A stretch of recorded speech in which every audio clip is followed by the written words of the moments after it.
আমি ঈশিতাকে ছাদ থেকে কোলে করে এনে বিছানায় শুয়ে দিলাম। তারপর আমি তার উপরে শুয়ে পড়লাম। তার নাকে, গলায়, কানে অল্প অল্প করে চুমু দিচ্ছি। সে আমার আদরের ছোঁয়া পেয়ে চোখ বন্ধ করে আছে। জোরে জোরে নিঃশ্বাস ফেলতে লাগলো। আমি যখন তার গোলাপি ঠোঁটজোড়া সাথে আমার ঠোঁটজোড়া মিলিয়ে ভালোবাসার পরশ দিচ্ছি, সে তার 2 হাত দিয়ে আমার মাথার চুল শক্ত করে খামচে ধরেছে। আমি যখন ঠোঁট ছেড়ে একটু নিচে নামতে যাব, তখন সে আমাকে ধাক্কা দিয়ে ফেলে দিল। তারপর আমার উপরে উঠে তার ঠোঁটজোড়া আমার ঠোঁটের কাছে এনে বলতে লাগলো, আমি একটা কথা বলতে চাই। বলো, কি কথা বলবে? আগে আমাকে কথা দিতে হবে, আমি যা বলবো তাই শুনবি। আচ্ছা ঠিক আছে, তুমি যা বলবে তাই শুনবো। আমাদের দুজনের তো এখনো পড়ালেখা শেষ হয় নাই। আমার আরো 1 বছর লাগবে, আর তোরও 2.5 বছর। তাই আমরা পড়ালেখা শেষ না করার আগে অন্য কিছু চিন্তা করব না। অন্য কিছু মানে? যা, আমি মুখে বলতে পারবো না। মুখে না বললে কিভাবে বুঝবো? আমি বেবির কথা বলছি। এই কথা বলে লজ্জায় মুখ লাল করে ফেলেছে। তুমি কি পাগল হয়েছো? পড়ালেখার সাথে বেবি কি সম্পর্ক? আমি এখনই বেবি নিতে চাই। তুই কিন্তু আমাকে কথা দিয়েছিস, আমি যা বলবো তা শুনবি। তাছাড়া আমরা যদি এরকম প্ল্যান করি, তাহলে আমাদের আর পড়াশোনা হবে না, নিজের পায়ে দাঁড়াতে পারবো না। আর আমার খালুজান মানে তোর আব্বু একটা ব্যবসা সামলাচ্ছে। তোর পড়াশোনা শেষ না হলে তোর আব্বুর সাথে ব্যবসায় সাহায্য করতে পারবি না। তাই আমরা এখন এরকম প্ল্যান করা ঠিক হবে না। তাহলে আমরা বিয়ে করেছি কেন? পড়ালেখা শেষ করে বিয়ে করতাম। এত কিছু জানি না, আমি যা বলছি তাই হবে। তার মানে এই 2 বছর তোমাকে আমি নিজের করে পাবো না? না। কি বলছো? তুমি পাগল পেয়েছো? বিয়ের পরে বউকে নিজের করে পাবো না, আদর করতে পারবো না, এ কথা বললেই হলো? মানি না আমি। তুমি আমার বিয়ে করা বউ, আমি যা বলবো তা শুনতে হবে। কি বলছিস তুই? আমাকে কথা দিয়েছিস, আমি যা বলবো তাই শুনবি। কিন্তু এতদিন তোমাকে কাছে না পেয়ে থাকতে পারবো? কে বললো আমাকে কাছে পাবি না? আমি তো সব সময় তোর সাথেই থাকবো। সাথে থাকলে কি হবে তোমাকে নিজের করে না পেলে? আরে পাগল, আমি তো সব সময় তোরই থাকবো। আর আমি তো আমাদের ভালোর জন্যই বলছি। আমার রাগ উঠে গেল। 2 বছর কিভাবে থাকবো? লাগবে না সব সময় তোমাকে আমার। আমি ধাক্কা দিয়ে উপর থেকে নামিয়ে বিছানার একপাশে শুয়ে পড়লাম। আমার বাবুটা দেখি খুব রাগ করেছে। দেখি বাবু, এদিকে আসো। এই কথা বলে আমাকে কাছে টেনে নিল। তারপর আমার 2 গালে কয়েকটা পাপ্পি দিয়ে আমাকে জড়িয়ে ধরলো। আমি তার জড়িয়ে ধরার কোনো রেসপন্স দিচ্ছি না। কি হলো, জড়িয়ে ধরো আমাকে। জড়িয়ে ধরে কি হবে? আমি বলছি জড়িয়ে ধর, না হলে কিন্তু আমি রুম থেকে চলে যাব। কি আর করা, বাধ্য হয়ে মেনে নিতে হলো। তা না হলে শাকচুন্নির রুম থেকে বাহির হয়ে যাব। আর বাসরাতে বউ রুম থেকে বাহির হওয়া মানে একটা গন্ডগোল লাগা। আমি আর কিছু না বলে জড়িয়ে ধরলাম। সাথে সাথে আমার বুকে এসে শুয়ে পড়ল। আমি কপালে একটা চুমু দিয়ে তাকে শক্ত করে জড়িয়ে ধরলাম। সকালে কারোর চুলের পানি দিয়ে আমার ঘুম ভাঙল। তাকিয়ে দেখি আমার শাকচুন্নি কিছুক্ষণ আগে মনে হয় শাওয়ার নিয়েছে। পরনে আকাশি কালার একটা শাড়ি, চুলগুলো থেকে টপ টপ করে পানি পড়ছে। সে পানি মনে হয় আমার মুখে দিয়েছিল। সে তার রেশমি কালো চুলগুলো ঘাড়ের এক সাইডে করে তোয়ালে দিয়ে চুলগুলো মুছছে। তার উন্মুক্ত পিঠে পানির ফোঁটা জমে আছে। কোমরের এক সাইডে শাড়িটা উপরে তোলা, নাভিটা স্পষ্ট দেখা যাচ্ছে। হায় আল্লাহ, এভাবে যদি আমার সামনে থাকে তাহলে 1 বছর কেন, একদিন নিজেকে কন্ট্রোল রাখা আমার পক্ষে অসম্ভব হবে। আমি আস্তে আস্তে উঠে পিছন থেকে তার কোমরে হাত দিয়ে জড়িয়ে ধরলাম। সে একটু কেঁপে উঠল। এই কি করছিস? আমি আর কোনো কথা না বলে তাকে কোমর ধরে টেনে এনে খাটে আমার কোলে বসিয়ে দিলাম। সে ছাড় ছাড়ো বলে চিল্লাতে লাগলো। সে নিজেকে ছাড়িয়ে নেওয়ার চেষ্টা করছে না। দিব্যি আমার কোলে বসে আছে। আমি তার হাত থেকে তোয়ালেটা নিয়ে তার ভেজা চুলগুলো মুছতে লাগলাম। কি শুরু করে দিয়েছিস সকালবেলা? আমাকে নিচে যেতে হবে, সব মেহমানরা আছে, নাস্তা মাস্তা তৈরি করতে হবে না? চুপ, একদম চুপ। নতুন বউয়েরা প্রথম দিন কোনো কাজকর্ম করে না। কে বললো তোকে এ কথা? আর আমি নতুন বউ হয়েছি তো কি হয়েছে? এটা তো আমার খালামণির বাড়ি। চুপ করো, কোনো কাজকর্ম করতে হবে না, তুমি শুধু আমার কাজ করবা। আরে নতুন বউ সকালে নিচে না গেলে সবাই কি বলবে? কিচ্ছু বলবে না। আমি তার চুলগুলো মুছে তার গলায় কানে চুমু দিতে লাগলাম। সে শিহরিত হয়ে উঠল। কি করছিস? আমার কেমন জানি লাগছে। কেমন লাগছে বলো? না ছাড় বলছি আমাকে। জোরাজোরি শুরু করে দিল। ছাড়বো না, তার আগে পাপ্পি দাও।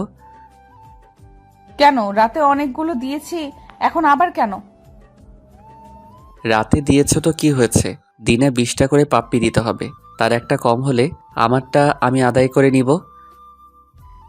যা, দিনে এতগুলো পাপ্পি দিতে পারবো না। দিতে পারবে না তো সমস্যা নাই, অন্য কারো কাছ থেকে নিয়ে নেব। কি? না কিছু না। অন্য কারো কাছ থেকে নিয়ে নিবি মানে? বললাম তো কিছু না। এই কথা যদি দ্বিতীয়বার কোনো সময় মুখে শুনি, তাহলে একটা বাড়ি দিয়ে মাথা ফাটিয়ে ফেলবো। হাই হাই, কি বলো? মাথা ফাটিয়ে ফেললে তো আমি মারা যাব, আর তুমি বিধবা হয়ে যাবে। বিধবা হলে হব, তারপরেও কোনো মেয়ের কথা যেন তোর মুখে না শুনি। আচ্ছা ঠিক আছে, শুনবা না, এখন পাপ্পি দাও। না দিব না। আচ্ছা ঠিক আছে, না দিলে যাওগা, লাগবে না তোমার পাপ্পি। লুচ্চা ছেলে, চোখ বন্ধ কর। চোখ বন্ধ করব কেন? চোখ বন্ধ না করলে দেব না বলে দিলাম। আমি চোখ বন্ধ করলাম, সাথে সাথে আমার দুগালে কয়েকটা পাপ্পি দিয়ে দৌড়ে চলে গেল। আমি ওয়াশরুম থেকে ফ্রেশ হয়ে নিচে গেলাম। সাথে সাথে নানা ভাই আমাকে একটা সোফায় বসিয়ে দিল। তারপর নানান কথা জিজ্ঞাসা করতে শুরু করলো। আমি নানা ভাইয়ের কথা শুনে হাসতে হাসতে শেষ। বউকে কতক্ষণ আদর করেছি, বউকে মন ভরে আদর করেছে কিনা, কিছুদিন পরে খুশির সংবাদ পাবে কিনা, আরও নানান কথা। আমিও বানিয়ে বানিয়ে সব মিথ্যা কথা বলেছি। সকালের নাস্তা করে শাকচুনিকে নিয়ে শ্বশুরবাড়িতে রওনা দিলাম। হায়রে আপ্যায়ন, এতদিন ছিল খালার বাড়ি, এখন হলো শ্বশুর বাড়ি। দুটা অ্যাডজাস্ট হয়ে গিয়েছে। মনে হয় খাওয়াতে খাওয়াতে মেরে ফেলবে। এত আপ্যায়ন আর সম্মান দেখে তো মনে মনে ভাবলাম আরও বছরখানেক আগে বিয়ে করলাম না কেন। এক রাত শ্বশুরবাড়িতে থেকে আবার আমার শাকচুন্নিকে নিয়ে নিজের বাড়িতে আসলাম। তারপর থেকে চলতে লাগলো আমাদের দিন। শাকচুন্নি এত কাজ করতে পারে আমি কল্পনাও করতে পারিনি। আম্মুর কোনো কাজ করতে হয় না, সব কাজ শাকচুন্নি করে। সাথে আমার কাপড় ধোয়া, কাপড় ইস্ত্রি দেওয়া, যাবতীয় যা কাজ আছে বাড়ির সবই করে।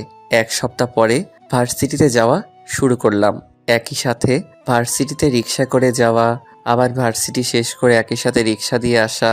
আমার ক্লাস অবশ্যই তার ক্লাসের 1 ঘন্টা আগে শেষ হয়ে যায়, তবে ক্লাস 1 ঘন্টা পরে শেষ হয়, আর 1 ঘন্টা আমি তার জন্য অপেক্ষা করতে হয়।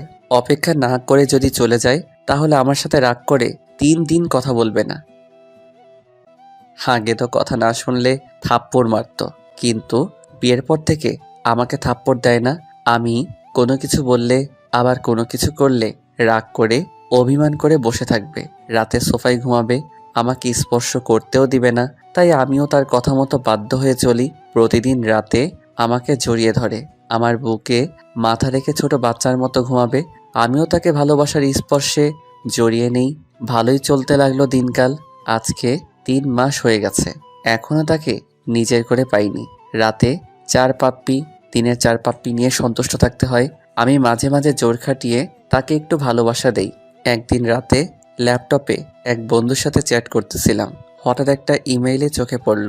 ইমেইলটা আসছে আজ থেকে 5 দিন আগে। অনেক দিন ধরে অনলাইনে থাকি না, তাই ইমেইলটা চোখে পড়েনি।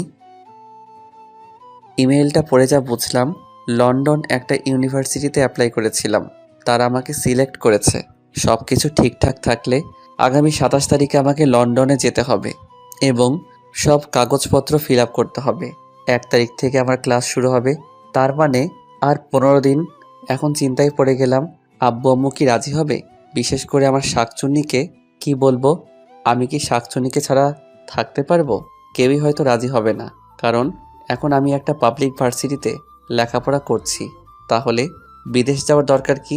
সবার সামর্থ্য বা মেধা থাকে না পাবলিক ভার্সিটিতে পড়ার।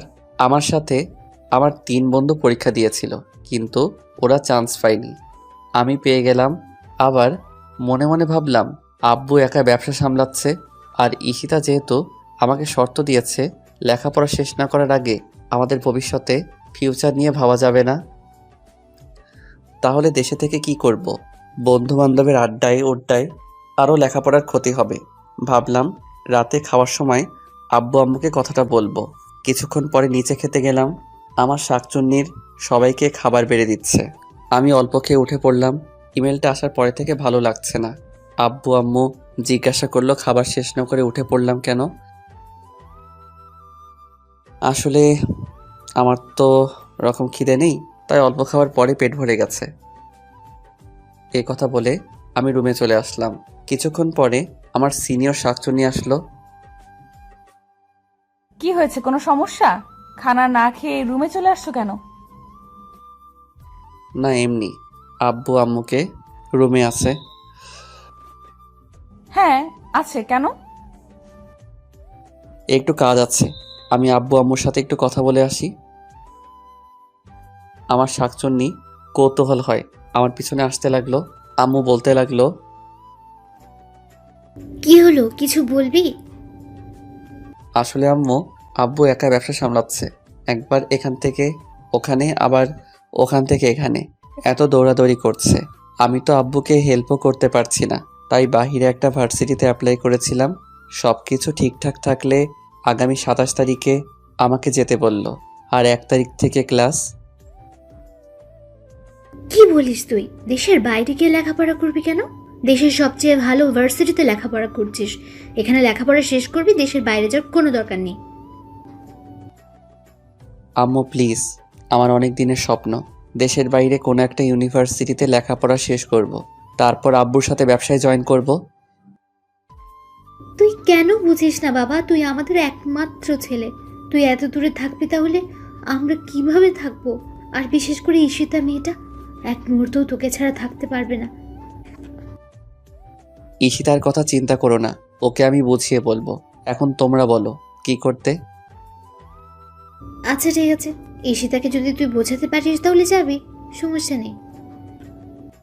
আমি আম্মুর রুম থেকে বাহির হতে যাব, দেখি শাকচুনি দরজায় দাঁড়িয়ে আছে। আমাকে দেখে মুখটা কালো করে রুমের দিকে যেতে লাগলো। আমি রুমে ঢুকে দেখি মুখ ফুলিয়ে খাটের এক সাইডে বসে আছে। আমি আস্তে আস্তে তার কাছে গেলাম এবং তার হাত দুটো ধরে বলতে লাগলাম, কি হয়েছে? এভাবে মুখ কালো করে চলে আসলে কেন? তুই লেখাপড়া শেষ করতে বাইরে যেতে হবে কেন? যে ভার্সিটিতে এখন পড়তেছিস সেখানে তো লেখাপড়া শেষ করা যায়। তাছাড়া আমি তো না দেখে থাকতে পারবো না। আরে তুমি তো বলেছ লেখাপড়া শেষ না করার আগে আমাদের ফিউচার নিয়ে না ভাবতে, আগে নিজের পায়ে দাঁড়াতে। তাছাড়া দেশে বন্ধু বান্ধবের আড্ডা উড্ডায় পড়ালেখায় ভালোভাবে মনও বসাতে পারি না। আর তোমাকে কে বলল তুমি আমাকে দেখতে পারবে না? আমি তো প্রতিদিন তোমার সাথে কথা বলবো, ভিডিও কলে তোমাকে দেখব। তারপরও আমি থাকতে পারবো না। দেখো তুমি সব বুঝো, যেহেতু আমরা এখন পড়ালেখা ছাড়া অন্য কোনো চিন্তা করছি না, তাহলে ভালোভাবে পড়ালেখাটাই শেষ করি। আর আমার অনেক দিনের স্বপ্ন বাহিরে কোনো ভার্সিটিতে পড়ালেখা শেষ করব। তুমি চাও না আমার স্বপ্ন পূরণ হোক? কিন্তু কিসের কিন্তু? ভয় করে। কিসের ভয়? তোকে নিয়ে ওই জায়গায় তো অনেক সুন্দর সুন্দর মেয়ে আছে, ওইখানে গিয়ে যদি আমাকে ভুলে যাস। পাগলি মেয়ে, তোমাকে আমি ভুলতে পারবো? তুমি যে আমার অন্তরের সাথে মিশে গেছো। নিজেকে নিজে ভুলতে পারি কিন্তু তোমাকে ভুলতে পারবো না। বিশ্বাস রাখো শুধু আমার উপর, তোমার বিশ্বাসের আমি অমর্যাদা করব না। এখন অনেক রাত হয়েছে, চলো ঘুমাবে। আমার সিনিয়র বউ আর কোনো কথা না বলে চুপচাপ আমার বুকে মাথা দিয়ে আমাকে শক্ত করে জড়িয়ে ধরে ঘুমিয়ে পড়ল। দিন চলতে লাগলো আর আমারও যাওয়ার দিন ঘনিয়ে আসতে লাগলো। এর ভিতরে বউকে একদিনের জন্য নিজের করে আদর করতে পারিনি। আর মাত্র 2 দিন বাকি আছে, সব ঠিকঠাক হয়ে গিয়েছে। প্রতিদিনের মতো আজকে সকালে ঘুম থেকে উঠে নাস্তা করে বন্ধুর সাথে দেখা করতে গেলাম। রিয়া, শামীম, মিশাল, ফারিয়া এরা সবাই পার্কে বসে আছে। আমি একটা রিক্সা নিয়ে পার্কে গেলাম। পার্কের ভেতরে ঢুকতে যাব, দেখি একটা গাছের নিচে একটা ছেলে এবং একটা মেয়ে বসে আছে। আর মেয়েটা ছেলেটার কোলে বসে আছে। ছেলেটার মুখের দিকে মুখ দিয়ে আর ছেলেটা একটু পরপর মেয়েটাকে ঠোঁটে চুমু দিচ্ছে, আরও অশ্লীল কিছু কাজকর্ম করছে। এমন দৃশ্য দেখে আমার শরীর কেমন জানি একটা শিহরিত হয়ে উঠল। আমি রিয়া, স্বামী, বিশাল, ফারিয়া সবার সাথে পার্কে দেখা করলাম। ঘন্টাখানেক আড্ডা দিয়ে বাসার দিকে রওনা দিলাম। ওই ছেলেমেয়ের দৃশ্য এখনো চোখে ভাসছে। রুমের ভিতর প্রবেশ করে দেখি আমার সিনিয়র বউ বিছানা গোছাচ্ছে। আমি গিয়ে তাকে পেছন থেকে জড়িয়ে ধরলাম। সে একটু ভয় পেয়ে গেল। এই কি করছো? ছাড়ো বলছি, আমি কাজ করছি, দেখতে পাচ্ছ না? কোনো কাজ করতে হবে না, আর আজ তোমাকে ছাড়ার জন্য ধরিনি। এ কথা বলে তাকেও দেওয়ালের সাথে চেপে ধরলাম। সে যাওয়ার জন্য ছুটোছুটি শুরু করলো। আমি দুহাত দু সাইডে দিয়ে তাকে আটকে ধরলাম। তারপরও যাওয়ার জন্য জোর জবরদস্তি শুরু করলো। দিলাম এক ধমক। কি হয়েছে তোমার? এরকম ছোটাছুটি করছো কেন? আমার ধমক শুনে একটু চুপ মেরে গেল। আমি আস্তে আস্তে তার ঠোঁটের দিকে আমার ঠোঁট নিতে লাগলাম। সে চোখ বন্ধ করে ফেলেছে। তার নিঃশ্বাস আর আমার নিঃশ্বাস খুব কাছাকাছি। তার ঠোঁট জোড়াগুলো আরেকটা সুখের ছোঁয়া পেতে কাঁপতে লাগলো। সে চোখ বন্ধ করে তার গোলাপি ঠোঁট জোড়া ফেভিকলের আঠার মতো একসাথে লাগিয়ে আছে। অল্প অল্প কাঁপছে। আমি আস্তে আস্তে তার ঠোঁটের কাছে আমার ঠোঁট জোড়া নিয়ে আবার ফিরিয়ে আনলাম। আমার ঠোঁটের স্পর্শ বিলম্ব হতে দেখে তার চোখ আর ঠোঁট জোড়া খুলে আমার দিকে তাকালো। আমি সাথে সাথে তার খোলা ঠোঁটে আমার ঠোঁট ডুবিয়ে দিলাম। সে তার হাত দিয়ে আমার চুল খামচে ধরেছে। আমি তাকে পাগলের মতো কিস এবং আদর করতে লাগলাম। আদর করার এক পর্যায়ে তার বুক থেকে আঁচলটা আমি ফেলে দিলাম। সে সাথে সাথে বলতে লাগলো, কি করছিস? আজ তোমাকে আমি আমার নিজের করে পেতে চাই। তুই কি পাগল হয়েছিস? তুই আমাকে কথা দিয়েছিস কিন্তু। হ্যাঁ, কথা দিয়েছি, কিন্তু আমি আজকে রাখতে পারবো না। আমার আর যাওয়ার 2 দিন বাকি আছে। এই 2 দিন আমি তোমাকে আমার করে পেতে চাই। এ কথা বলে তাকে আমি জোর করে আদর করতে লাগলাম। সে আমাকে জোরে একটা ধাক্কা মারলো। আমি তার ধাক্কা সামলাতে না পেরে ওয়ার্ড্রোবের সাথে বাড়ি খেলাম। সাথে সাথে কপালে ব্যথা অনুভব করলাম। কপালে হাত দিয়ে দেখি রক্ত অল্প একটু কেটে গেছে। আমার সিনিয়র বউ আমার কপালে রক্ত দেখে দৌড়ে আমার কাছে আসলো এবং আমার মাথা ধরে বলতে লাগলো, হায় আল্লাহ, এ আমি কি করলাম? সরি সরি, আমি ইচ্ছে করে তোমাকে ধাক্কা মারিনি, প্লিজ, আমার ভুল হয়ে গেছে। সে দৌড়ে ডেটল এবং ব্যান্ডেজ নিয়ে আসলো। আমার মাথা ব্যান্ডেজ দিয়ে বাঁধতে যাবে, আমি এক ঝটকা দিয়ে তার হাত সরিয়ে ফেললাম এবং মাথায় হাত দিয়ে রাগ করে রুম থেকে বের হয়ে গেলাম। সে পিছন থেকে কান্না করতে লাগলো আর বলতে লাগলো, কোথায় যাচ্ছিস? আমার ভুল হয়ে গেছে। আমি তার কোনো কথা শুনলাম না। বাইরে বের হয়ে একটা ফার্মেসিতে গিয়ে মাথাটা ব্যান্ডেজ করে নিলাম। তারপর দুজন বন্ধুকে ফোন করে এনে দোকানে বসে আড্ডা শুরু করলাম। দুপুরে লাঞ্চ টাইম পেরিয়ে গেছে, আমি এখন অবধি বাসায় যাই নাই। বন্ধুরা কিছুক্ষণ আড্ডা দিয়ে চলে গেল। আমি দোকানে বসে আছি। বিকাল 4টা বাজে। হঠাৎ করে মোবাইলটা পকেট থেকে বের করলাম। সাথে সাথে স্ক্রিনের দিকে তাকিয়ে দেখি, হায় হায় সর্বনাশ, 102টা ফোন, 5টা আম্মুর আর বাকিগুলো ঈশিতার।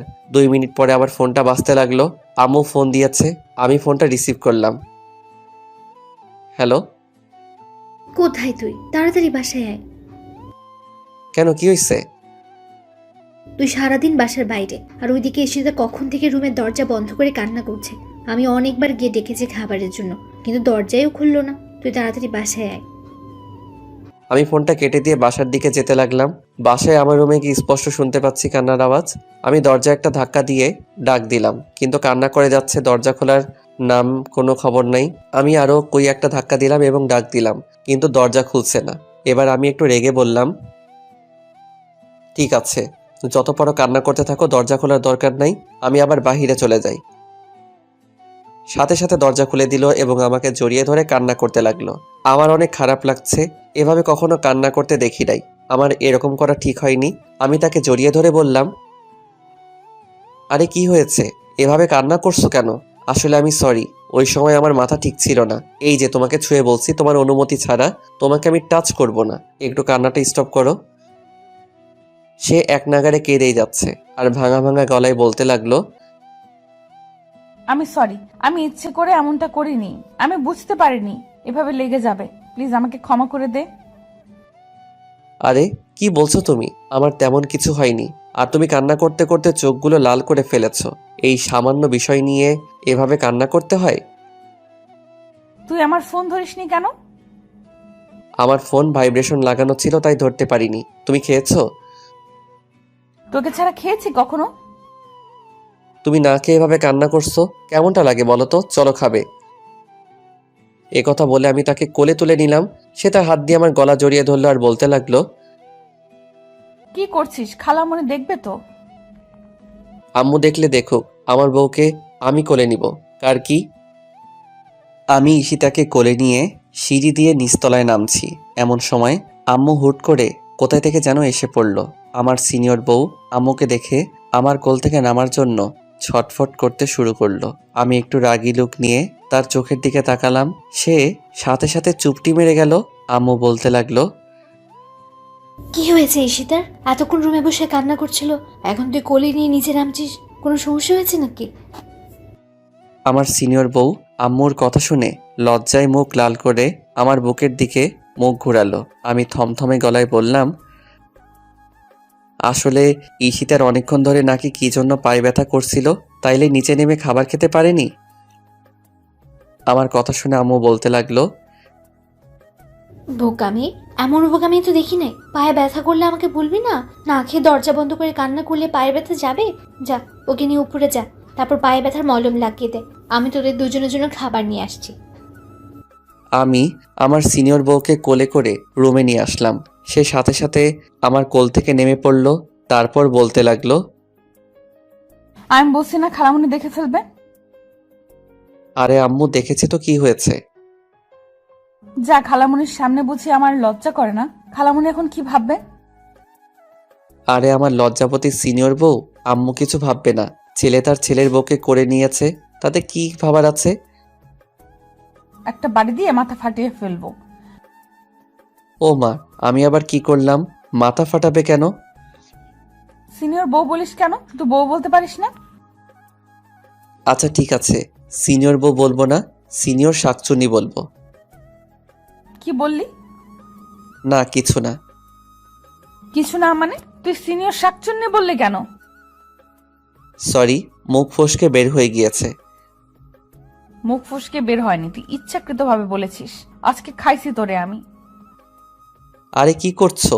ছাড়ো আমাকে। তোমার না পায়ে ব্যথা? কিসের ব্যথা? ও মা, আম্মুকে না বললাম তোমার পায়ে ব্যথা?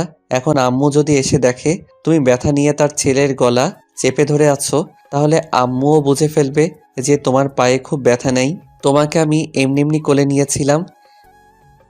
ও হ্যাঁ, তাই তো। এখন চুপচাপ সোফায় বসে পড়ো, আমি তোমার পায়ে মলম লাগিয়ে দেই। মলম লাগাবি কেন? আমার পায়ে তো ব্যথা নাই। আরে আম্মু না বললো তোমার পায়ে মলম লাগিয়ে দেওয়ার জন্য? আচ্ছা ঠিক আছে। আমি আমার সিনিয়র বইয়ের পায়ে মলম লাগিয়ে দিচ্ছি। এমন সময় আম্মু খাবার নিয়ে রুমে আসলো। দুজনে হাত মুখ ধুয়ে এসে খাবার খেতে বসলাম। কিন্তু আমার শাকচুনি নাকি খেতে পারবে না। আমি তো জানি শাকচুনি কি জন্য বললো খেতে পারবে না। আমি নিজের হাতে শাকচুন্নিকে খাইয়ে দিলাম। শাকচুন্নির ছোট বাচ্চার মতো ভাত চিবানো দেখলে আর যে কি ভালো লাগে তা বলে বোঝাতে পারবো না। খাওয়া দাওয়া শেষ করে ছাদে দুজনে কিছুক্ষণ আড্ডা দিলাম। আমার যাওয়ার আর 2 দিন বাকি আছে, কিছু শপিং করতে হবে। তাই বিকেলে বাসা থেকে বের হলাম শপিং করার জন্য। কিন্তু শাকচুনি আমার সাথে শপিংয়ে যাবে না। শপিং করতে নাকি ওর ভালো লাগে না। শপিং করে রাতে বাড়ি ফিরলাম। রাতের খাবার খেয়ে খুব ক্লান্ত লাগছে। রুমে গিয়ে বিছানায় গাটা এলিয়ে দিলাম। কিছুক্ষণ পরে আমার শাকচুন্নি রুমে আসলো। এসে দেখে আমি বিছানায় শুয়ে আছি, তাই জিজ্ঞেস করলো, তোমার কি শরীর খারাপ? আমি মাথা ঝাঁকিয়ে দিয়ে না বললাম। আমার মাথা ঝাঁকি দেখে রেগে বলল, মুখে কি কোনো কিছু ঢুকছে নাকি ইঁদুর বিড়াল টিড়াল? মুখে কথা বোঝা যায় না। আমি তার কথার কোনো উত্তরই দিলাম না। বালিশের নিচ থেকে মোবাইলটা বের করে টিপতে লাগলাম। সে রাগ করে আমার পাশেই শুয়ে পড়ল। আমি মোবাইল টিপছি আর চোখে তার দিকে তাকাচ্ছি। সে এপাশ ওপাশ করছে, কি যেন বলবে মনে হয়, কিন্তু আমার অবস্থা দেখে রাগে কিছু বলতে পারছে না। আমি দিব্যি মোবাইল টিপেই যাচ্ছি। সে অনেকক্ষণ নড়াচড়া করে, আমার কাছে ঘেঁষতে লাগলো। তারপর আমি এক নাগাড়ে মোবাইল টিপেই যাচ্ছি। সে এবার আর চুপ থাকতে পারিনি, বলতে শুরু করলো, কি আছে মোবাইলে? এইভাবে মোবাইল টিপছো? ওখানে গিয়ে যদি এইভাবে মোবাইল টিপো তাহলে লেখাপড়া তো কারে উঠবে? আমি তার কোনো কথা জবাব দিচ্ছি না। সে এবার আমার বুকে চলে আসলো এবং আমার হাত থেকে মোবাইলটা ছো মেরে নিয়ে নিল। কি করছো? আমার উপরে আসলা কেন? উপরে আসলাম মানে? দুপুরে আমি তোমাকে কথা দিয়েছি, তোমার অনুমতি ছাড়া তোমাকে টাচ করব না। তুমি আমাকে কথা দিয়েছো টাচ করবা না, কিন্তু আমি তো কথা দেইনি আমি আমার স্বামীর উপর আসবো না। তাতে তোমার কি? হ্যাঁ, মানে তুমি আমার উপরে আসবা আর আমার কিছু না? না তোমার কিছু না। দুপুরের জন্য এখনো আমার উপর রাগ করে আছো? আচ্ছা ঠিক আছে, দুপুরের জন্য আমি সরি। আমি ইচ্ছে করে এমনটা করিনি, খুব লেগেছিল না? আমি কোনো কথা বললাম না। কি হলো, কথা বলবা না? আচ্ছা ঠিক আছে, আমি আদর করে দিচ্ছি। এ কথা বললে আমার কপালে কয়েকটা চুমু দিল, তারপর বলল, এখন ঠিক আছে তো? এখন তো রাগ কমেছে নিশ্চয়ই? না, এখনো রাগ কমেনি। কি হলো বলো, এখনো রাগ কমেনি? তাহলে কি করলে রাগ কমবে তোমার? এক কাজ করো, আমাকে শক্ত করে জড়িয়ে ধরো, তাহলেই তোমার রাগ কমে যাবে। কি লজিক, শক্ত করে জড়িয়ে ধরলে রাগ কমে যাবে? কি হলো, ধরো না কেন? না, ধরবো না। না ধরলে দুপুরে যে জায়গায় ব্যথা পেয়েছো সেই জায়গায় দিব একটা। কি দিবা? বাঁশ দেয়া বাড়ি। কি? না কিছু না। কিছু মানে? তুমি যে বললা বাঁশ দিয়ে বাড়ি দিবা। না বাবু, আমি বাঁশ দিয়া বাড়ির কথা বলি নাই, আমি চুমুর কথা বলছি। এই যে আরেকটা চুমু দিচ্ছি, এবার তো জড়িয়ে ধরো প্লিজ। আমি কিছু না বলে পাগড়িটাকে জড়িয়ে ধরলাম। সে আমার বুকে মাথা দিয়ে শুয়ে পড়ল। হঠাৎ করে লক্ষ্য করলাম সে ঘুমাচ্ছে না, নড়াচড়া করছে আর বারবার আমার বুক থেকে মাথা তুলে আমাকে দেখছে। আগে তো এরকম করেনি। আমার বুকে শোয়ার সাথে সাথে ঘুমিয়ে পড়ে। হঠাৎ করে আমাকে বলতে লাগলো, এই কি? এই কি? একটা কথা বলবো? হ্যাঁ বলো। আমি না হ্যাঁ বলো। আমি না কি? তুমি না? আমি না আরে কি আমি না আমি শুরু করছো? আমি মুখে বলতে পারবো না, কানে কানে বলবো। আচ্ছা ঠিক আছে বলো। আমার সিনিয়র বউ কানে কানে যে কথা বলল তা শুনে আমার চোখ চরকগাছ হয়ে গিয়েছে। সে নাকি আমার আদর পেতে চায়, আমার ভালোবাসা পেতে চায়, আমার স্পর্শ চায়। কিন্তু মাগার বেবি টেবির প্ল্যান করা যাবে না। সমস্যা নাই, আমি তো এর সুযোগের অপেক্ষায় ছিলাম। সে আমার কানে কানে এ কথা বলে। লজ্জায় আমার বুকে মুখ লুকালো। আমি তার মাথাটা আমার বুক থেকে তুললাম, তারপর তার দিকে তাকালাম। সে চোখ বন্ধ করে আছে আর আমি এই সুযোগে আমার ঠোঁট তার ঠোঁটের কাছে কাছে নিতে লাগলাম। তার শ্বাস প্রশ্বাস আমার মুখের উপরে পড়ছে, তার বুক দ্রুত ওঠানামা করছে। আমি বুঝতে পারছি একসময় তার ঠোঁটের সাথে আমার ঠোঁট এক হয়ে যায়। সে নিজেকে সামলাতে পারছে না, আমার প্রতিটি ছোঁয়ায় সে কেঁপে উঠছে। একসময় দুজন দুজনের মাঝে হারিয়ে যেতে লাগলাম। 2টা দিন খুব ভালোভাবে কেটেছে। এই 2টা দিন হিসাব করলে জীবনের সবচেয়ে আনন্দময় দিন ধরা যেতে পারে। আজকের বিকাল 5টা বাজে আমার ফ্লাইট। যাওয়ার সময় বন্ধু বান্ধব, আত্মীয় স্বজন সবার কাছ থেকে বিদায় নিয়ে গাড়িতে উঠলাম। আমার খুব খারাপ লাগছে, বন্ধু বান্ধব সবাইকে ছেড়ে এত দূরে চলে যাচ্ছি। ভাবতেই কেমন যেন একটা কষ্ট লাগছে। বন্ধু বান্ধবের সাথে কত আড্ডা উড্ডা দিলাম, হাসি রং তামাশায় খেলাধুলায় জীবনটাকে মাতিয়ে তুলেছিলাম। আর হয়তো সেই সোনালি দিনগুলো জীবনে ফিরে আসবে না। শত ইচ্ছে করলেও সব বন্ধু বান্ধব এক হয়ে আর আড্ডা দিতে পারবো না, কারণ ততদিনে হয়তো সবাই যার যার কর্মজীবন নিয়ে ব্যস্ত হয়ে পড়বে। গাড়িতে বসে আছি, গাড়ির ভিতরে কারো মুখের দিকে তাকাতে পারছি না। সবার মুখ কালো হয়ে আছে। হয়তো আপনজন দূরে চলে গেলে যে একটা কষ্ট বুকে জমা হয়, সেই কষ্ট থেকে আপনা আপনি মুখ কালো হয়ে যায়। গাড়ি এয়ারপোর্টে গিয়ে পৌঁছালো। এখন সবাই থেকে বিদায় নিয়ে ভিতরে ঢোকার পালা। মা বাবার সামনে গিয়ে দাঁড়ালাম। চোখ দুটো ঝাপসা হয়ে আসছে, মা বাবাকে স্পষ্ট দেখতে পাচ্ছি না। বিদায়টা এত কষ্টের হয় কেন? মা বাবার সামনে দাঁড়াতেই টপ টপ করে চোখ থেকে পানি পড়তে লাগলো। আমার মা আমাকে জড়িয়ে ধরে হাউমাউ করে কেঁদে দিলেও সাথে বাবাও। আমিও তাদেরকে জড়িয়ে ধরে কেঁদে দিলাম। ঈশিতার দিকে তাকিয়ে দেখি বারবার ওড়না দিয়ে মুখ মুছছে, চোখ দুটো লাল হয়ে আছে। মামা এসে আব্বু আম্মুকে বলতে লাগলো, ওকে জড়িয়ে ধরে যদি এইভাবে কান্না করতে থাকো তাহলে ও যাবে কিভাবে? ফ্লাইট মিস করবে তো। আব্বু আম্মু নিজেদেরকে সামলে নিল। তারপর আম্মু আমাকে কপালে চুমু দিয়ে বলতে লাগলো, বাবা সাবধানে থাকবি, ঠিকমতো খাওয়া দাওয়া করবি, বেশি রাত জাগবি না, তোর তো আবার রাত জাগার অভ্যাস আছে। আর ঠিকমতো লেখাপড়া করবি, কারোর সাথে ঝগড়া বিবাদ করবি না, খারাপ মানুষ থেকে দূরে থাকবি, খারাপ কোনো জিনিসই খাবি না, সময় পেলেই আমাকে ফোন দিবি। আরও নানান উপদেশ দিতে লাগলো। হঠাৎ করে বলতে লাগলো, ওই দেখ ঈশিতা মেয়েটা কিভাবে কান্না করছে, যা মেয়েটাকে কিছু বলে আয়। আমি আস্তে আস্তে আমার শাকচুনির কাছে গিয়ে দাঁড়ালাম। সাথে সাথে শাকচুনি আমাকে জড়িয়ে ধরে ফুপিয়ে ফুপিয়ে কান্না শুরু করে দিল। আমি তাকে জড়িয়ে ধরে বললাম, আরে পাগলি, এভাবে কাঁদলে আমি যাব কিভাবে? আমার যে ফ্লাইটের টাইম হয়ে গেছে, যাবার সময় এভাবে কাঁদলে আমি যেতে পারবো? কিন্তু আমার শাকচুনি আমার কোনো কথাই শুনছে না, কেঁদেই চলেছে। আমি আব্বু আম্মুর কাছ থেকে বিদায় নিয়ে ঈশিতার সামনে গিয়ে দাঁড়ালাম। সাথে সাথে আমাকে জড়িয়ে ধরে কান্না শুরু করে দিল। আমি তাকে কি বলে সান্ত্বনা দিব ভাষা খুঁজে পাচ্ছি না। কিছুক্ষণ পরে আমি তার মাথাটা আমার বুক থেকে তুলে তার চোখে পানি মুছে দিয়ে বললাম, যেভাবে কান্না করছো মনে হচ্ছে আমি তোমাকে ছেড়ে আজীবনের জন্য চলে যাচ্ছি। এভাবে কান্না করলে আমি যেতে পারবো? আমি তোমার সেই মিষ্টি হাসি মাখা মুখটা দেখে যেতে চাই। কি দিবা না সেই হাসি মাখা মুখে বিদায়? আমার কথা শুনে মাথা ঝাঁকি দিয়ে বলল, হ্যাঁ দিব। তাহলে চোখের পানি মুছো আর তাকাও আমার দিকে। আমি তার কাঁধের উপর দুহাত দিয়ে বললাম, একদম টেনশন করবা না আমাকে নিয়ে। আমি তোমাকে প্রতি মিনিটে ফোন দিব। ঠিকঠাক মতো খাওয়া দাওয়া করবে, হ্যাঁ? আর আব্বু আম্মুর খেয়াল রেখো। বাসা থেকে ভার্সিটি ছাড়া বাহিরে যাওয়ার দরকার নাই। এখন তুমি কোনো মেয়ে না, কারো স্ত্রী, কারো বাড়ির বউ। সাবধানে চলাফেরা করবা। যদি পারো যে বোরকাটা পরে আমার সাথে বাজারে গিয়েছিলা সেই বোরকাটা পরে বাহিরে বের হবা। কেউ যেন আমার রেখে যাওয়া আমানতের দিকে নজর দিতে না পারে। কি হলো, কথা বলো না কেন? তুমি যেভাবে বলবা আমি সেভাবেই চলবো। কেউ তোমার আমানতের দিকে নজর দিতে পারবে না। আমি আমার সিনিয়র বউয়ের কপালে একটা চুমু দিয়ে বললাম, তাহলে এখন একটু হাসো, আমার যাওয়ার সময় হয়ে গিয়েছে।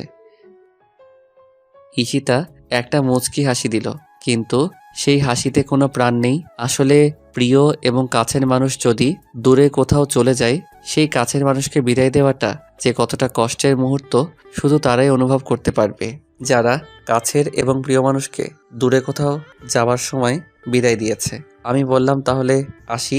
এ কথা বলার সাথে সাথে ঈশিতা আমার বুকে ঝাঁপিয়ে পড়ল আর বলতে লাগলো, আমি তোমাকে ছাড়া থাকতে পারবো না।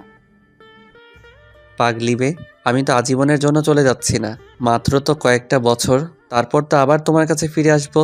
এভাবে কান্না করলে আমি তো যেতে পারবো না। প্রিয় মানুষগুলোকে হাসি মুখে বিদায় দিতে হয়। ঈশিতা একটু স্বাভাবিক হয়, নাক টানতে টানতে বলতে লাগলো, যেভাবে যাচ্ছ সেভাবে ফিরে আসবা। হ্যাঁ আসবো। আর ওই জায়গায় কিন্তু অনেক সুন্দর সুন্দর মেয়েরা আছে, দেখতে সেম বান্দরের মতো। ওদের সুন্দরের লোভে পড়বা না। আর লাল চামড়ার মেয়েদের থেকে 100 হাত দূরে থাকবা। কি হলো, আমি কি বলছি বুঝতে পারছো নি?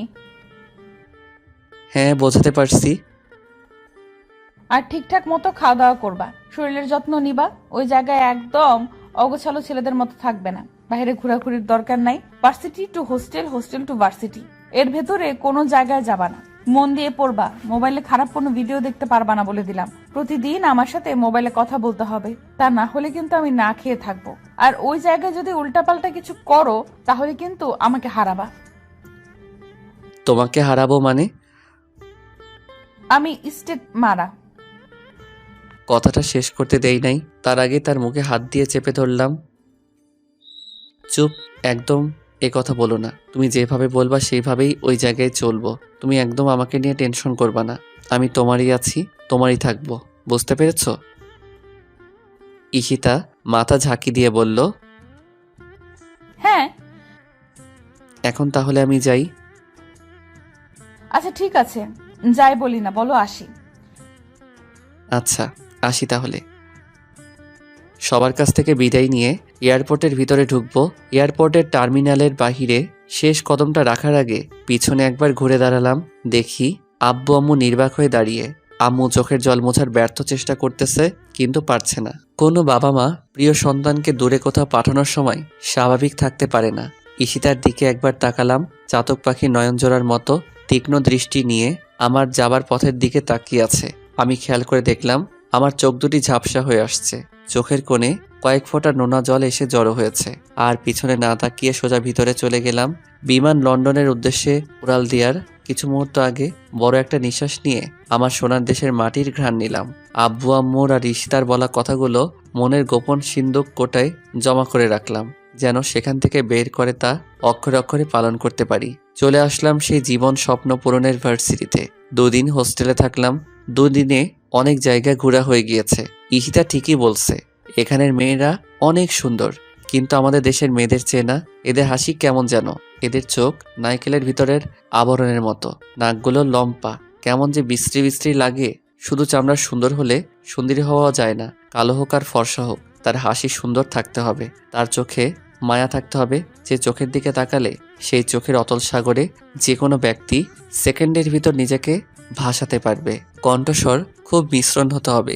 এগুলো যার মধ্যে থাকবে, হোক সে কালো কুচকুচে, সে যে কোনো চামড়ার সুন্দরীকে হার মানাবে। আর এগুলো শুধু বাঙালি নারীদের মধ্যেই আছে। তারপর থেকে নিয়মিত ক্লাস করতে শুরু করলাম। নতুন পরিবেশে, নতুন জায়গা, নতুন ভার্সিটি। কিছুদিনের ভিতরে বন্ধু বান্ধব হয়ে গিয়েছে, শিক্ষক শিক্ষিকাদের সাথে পরিচিত হয়ে গেছি। চলতে শুরু করলাম আমার স্বপ্নপূরণ বাস্তবায়ন করার পথে। সময় পেলেই আব্বু আম্মু আর ঈশিতার সাথে কথা বলি। কথা বলার পর কোনো কিছুই ভালো লাগে না। আব্বু আম্মু আর ঈশিতার চেহারা চোখের সামনে ভেসে ওঠে।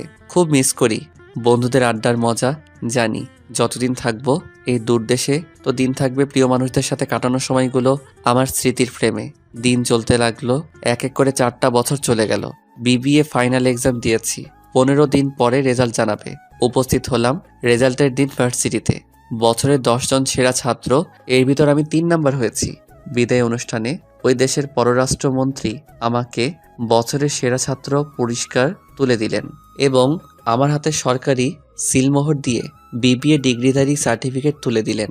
আজ আমি অনেক খুশি, আমার স্বপ্ন পূরণ করতে পেরেছি। ইচ্ছে করলে এখন এই মুহূর্তে দেশে যেতে পারি, কিন্তু না, আরও কয়েকটা দিন সুন্দর এই শহর লন্ডনকে দেখব। একটা দিন ঘুরে ঘুরে বিভিন্ন সুন্দর সুন্দর জায়গায় দেখেছি, কিন্তু না, কিছুতেই ভালো লাগছে না। মনটা শুধু ছটফট করছে আব্বু আম্মু আর ঈশিতাকে দেখার জন্য। রাতের টিকিট কেটে আব্বু আম্মুকে ফোন দিয়ে বললাম 15 দিন পরে দেশে আসছি। এ কথা শুনে আব্বু আম্মু যে কতটা খুশি হয়েছে তা আমি মন দিয়ে অনুভব করতে পারছি। ঈশিতাকে ফোন দিয়ে জানালাম। ঈশিতা এত বিশ্বাসই করতে পারছে না আমি আগামীকালের জন্য টিকিট কেটেছি। কেউ জানে না, সবাইকে সারপ্রাইজ দেব। আর হ্যাঁ, এই 4 বছরে অনেকটা পরিবর্তন হয়েছে। ঈশিতা অনার্স মাস্টার্স কমপ্লিট করে মামার অফিসে চাকরি করছে। আমি অনেকবার বলেছি চাকরি করার দরকার নাই, কিন্তু ঈশিতা বলে, তাহলে লেখাপড়া করেছি কেন? তুমি ইচ্ছে করে চাকরি ছেড়ে দিবে? বন্ধু বান্ধব অনেকেই চাকরি করছে। এর পরের দিন ভোর 6টায় বাংলাদেশের উদ্দেশ্যে রওনা দিলাম। বাড়ির গেটের কাছে এসে দেখি বর দুপুরবেলা দারোয়ান চাচা ঘুমাচ্ছে। চাচাকে ডাক দিলাম। চাচা ঘুম থেকে উঠে বলল, কে তুমি? চাচা আমাকে চিনতে পারছো না? আমি ফারাবি। তুমি ফারাবি? তুমি তো অনেক সুন্দর এবং স্মার্ট হয়ে গিয়েছো। আমি চাচার কথা শুনে হাসতে লাগলাম। গেট দিয়ে আস্তে আস্তে ভিতরে ঢুকছি। দেখি আম্মু মোটরের পাইপ দিয়ে ফুল গাছে পানি দিচ্ছে। পিছন থেকে মার চোখে হাত জোড়া রাখলাম। সাথে সাথে আম্মু তার হাত দিয়ে আমার হাত জোড়া চেপে ধরলো আর বলতে লাগলো, কে আমার এভাবে চোখ ধরেছে? আমার ফারাবি ছাড়া তো কেউ আমাকে এভাবে চোখ ধরে না। কে তুমি? আমি মার চোখ জোড়া ছেড়ে মাকে কোলে তুলে নিলাম। আম্মু সাথে সাথে ঘুরে আমাকে দেখে কান্না শুরু করে দিল। ফারাবি তুই? আমি তো বিশ্বাস করতে পারছি না। হ্যাঁ আম্মু, আমি তোমার ফারাবি। সাথে সাথে আম্মু আমাকে জড়িয়ে ধরে কান্না শুরু করে দিল আর বলতে লাগলো, কেন যেন আমার মন বলছিল তুই আসবি। তুই না বলেছিলি আরো 15 দিন পরে আসবি? তোমাদের সারপ্রাইজ দেওয়ার জন্য ওই দিন মিথ্যা কথা বলেছিলাম। এখন এভাবে কান্না করো না। আমি তো আর তোমাদেরকে ছেড়ে কখনো যাব না। আব্বু কোথায়? তোর আব্বু অফিসে। তোর আব্বুকে এখনই ফোন দিয়ে জানাচ্ছি। চল বাসায়, ভেতরে চল। বাসার ভিতরে গেলাম, ব্যাগ ট্যাগ রেখে সোফায় বসলাম। আম্মু আব্বুকে ফোন দিয়ে জানিয়ে দিয়েছি। আম্মু তাড়াতাড়ি শরবত এনে দিল। 4 বছর পর মায়ের হাতে কোনো খাবার খাচ্ছি। শরবতটা শেষ করে এদিক ওদিক তাকিয়ে একজোড়া চোখকে খুঁজছি। আম্মু আমি কাকে খুঁজছি তা মানের বুঝে ফেলেছে। ঈশিতাকে খুঁজছিস? ঈশিতা সকালে ওদের বাড়িতে গিয়েছে, বললো আজকে অফিস নেই, বিকেলে চলে আসবে। তুই যেয়ে তোর রুমে রেস্ট কর, আমি ঈশিতাকে ফোন দিয়ে বলছি। না আম্মু, তুমি আগে ফোন দিবা না?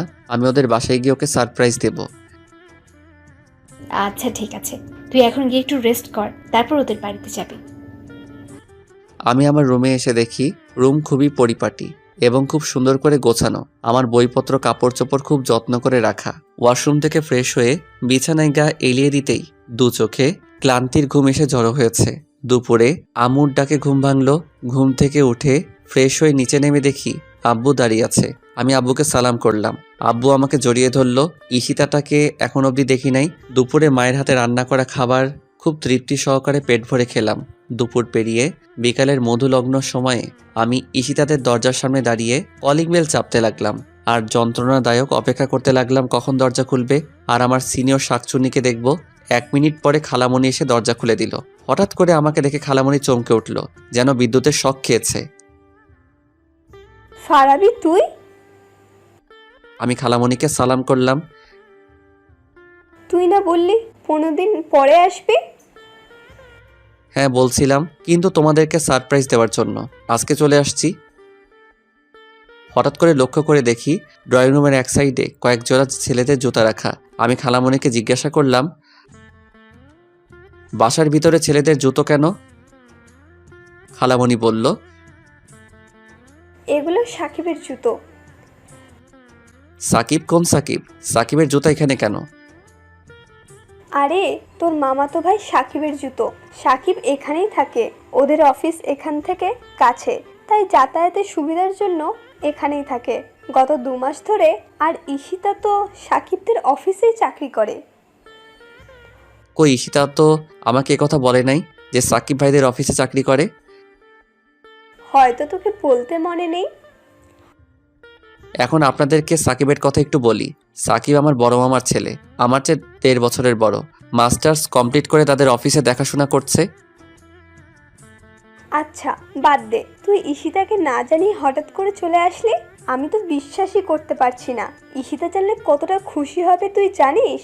তোর আসার 15 দিন বাকি আছে, সেই কথা শুনে মেয়েটা যে কতটা খুশি হয়েছিল, আমার কান তো একেবারে ঝালাপালা করে ফেলেছে। সারাক্ষণ খালি আমাকে বলে, আম্মু ফারাবি আসার আর 15 দিন বাকি আছে। ফারাবি আগের মতো থাকবে তো নাকি পরিবর্তন হয়ে যাবে? ও মনে হয় বিদেশে থেকে অনেক সুন্দর হয়ে আসবে, আমি ওকে এয়ারপোর্ট থেকে রিসিভ করে আনবো। আরও নানান কথা। তুই দাঁড়া, আমি এক্ষুনি ঈশিতাকে ফোন দিয়ে বলছি। ঈশিতা কোথায় গিয়েছে? ঈশিতা সাকিবের সাথে একটু মার্কেটে গিয়েছে, এক্ষুনি চলে আসবে। না, তোমার ফোন দেওয়ার দরকার নেই, তাহলে সারপ্রাইজ দিতে পারবো না। আচ্ছা ঠিক আছে, ফোন দিব না। তুই ঈশিতার রুমে গিয়ে বস, ঈশিতা আসলে এমনভাবে বলবো ও চমকে উঠবে। আচ্ছা ঠিক আছে, আমি যাচ্ছি। ঈশিতা আসলে বলবা যে একটা নীল শাড়ি পরে ওর রুমে আসতে। আচ্ছা আচ্ছা বলবো, এমনভাবে বলবো ও না চমকে পারবে না। আমি ঈশিতার রুমে চলে গেলাম। ওর রুমটা খুব গোছানো। ওর টেবিলের উপর 2টো ছবি রাখা। দুটোটা ছবি আমার। দেওয়ালে আমার আর ঈশিতার একটা বড় ফ্রেমের ছবি লাগানো। ঈশিতাকে ছবিটার মধ্যে খুব সুন্দর লাগছে। অনেকক্ষণ হয়ে গেল, ঈশিতার আসার কোনো খবর নাই। আমি যেন আর ধৈর্য ধরতে পারছি না। কখন দেখা হবে আমার ঈশিতার সাথে? ঘড়ির কাঁটা যেন এক জায়গায় থমকে দাঁড়িয়ে আছে। সময় যেন চলতে চাচ্ছে না। এই অপেক্ষাটা যেন একটা ছটফট অনুভূতির অপেক্ষা হয়ে দাঁড়িয়ে আছে।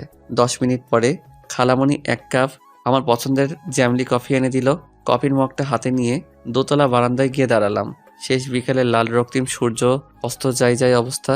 হালকা শোষ শব্দ করা প্রবলা বাতাস, সীমাহীন নীল আকাশ, দল বেঁধে শূন্য আকাশে ভেসে বেড়ানো পাখির কিচিমিচি, ব্যস্ত শহরের কোলাহল, মানুষগুলো যার যার নিরে ফিরে যাওয়ার জন্য ছোটাছুটি করছে। আর আমি উদাসীন হয়ে বহমান অপেক্ষায় দাঁড়িয়ে আছি। আমার সিনিয়র বউকে দেখব বলে 4 বছর 9 দিন 11 ঘন্টা পর যখন তার সাথে দেখা হবে তখন এর সিচুয়েশন কেমন হবে, কতটুকু আবেগ এসে জমা হবে, সে কথা ভাবতেই মনের ভিতরে একটা অন্যরকম ভালো লাগা কাজ করতে লাগলো। হঠাৎ করে নিচে খেয়াল করে দেখি সাকিব মোটরসাইকেল খুব স্পিডে এনে গেটের সামনে থামালো, আর তার পিছনে একটি মেয়ে বসা ছিল। মেয়েটা তাল সামলাতে না পেরে সাকিবের সাথে ল্যাপটে গেল। হাসতে হাসতে মেয়েটি গাড়ি থেকে নামলো। আমি তীক্ষ্ণ দৃষ্টি নিয়ে তাকিয়ে আছি। হঠাৎ করে মেয়েটার দিকে খেয়াল করে দেখি এ তো আমার ঈশিতা। আমার বুক ডুকডুক করতে শুরু করলো। বুকের কোনো এক গোপন জায়গা চিনচিন ব্যথা অনুভব করতে লাগলাম।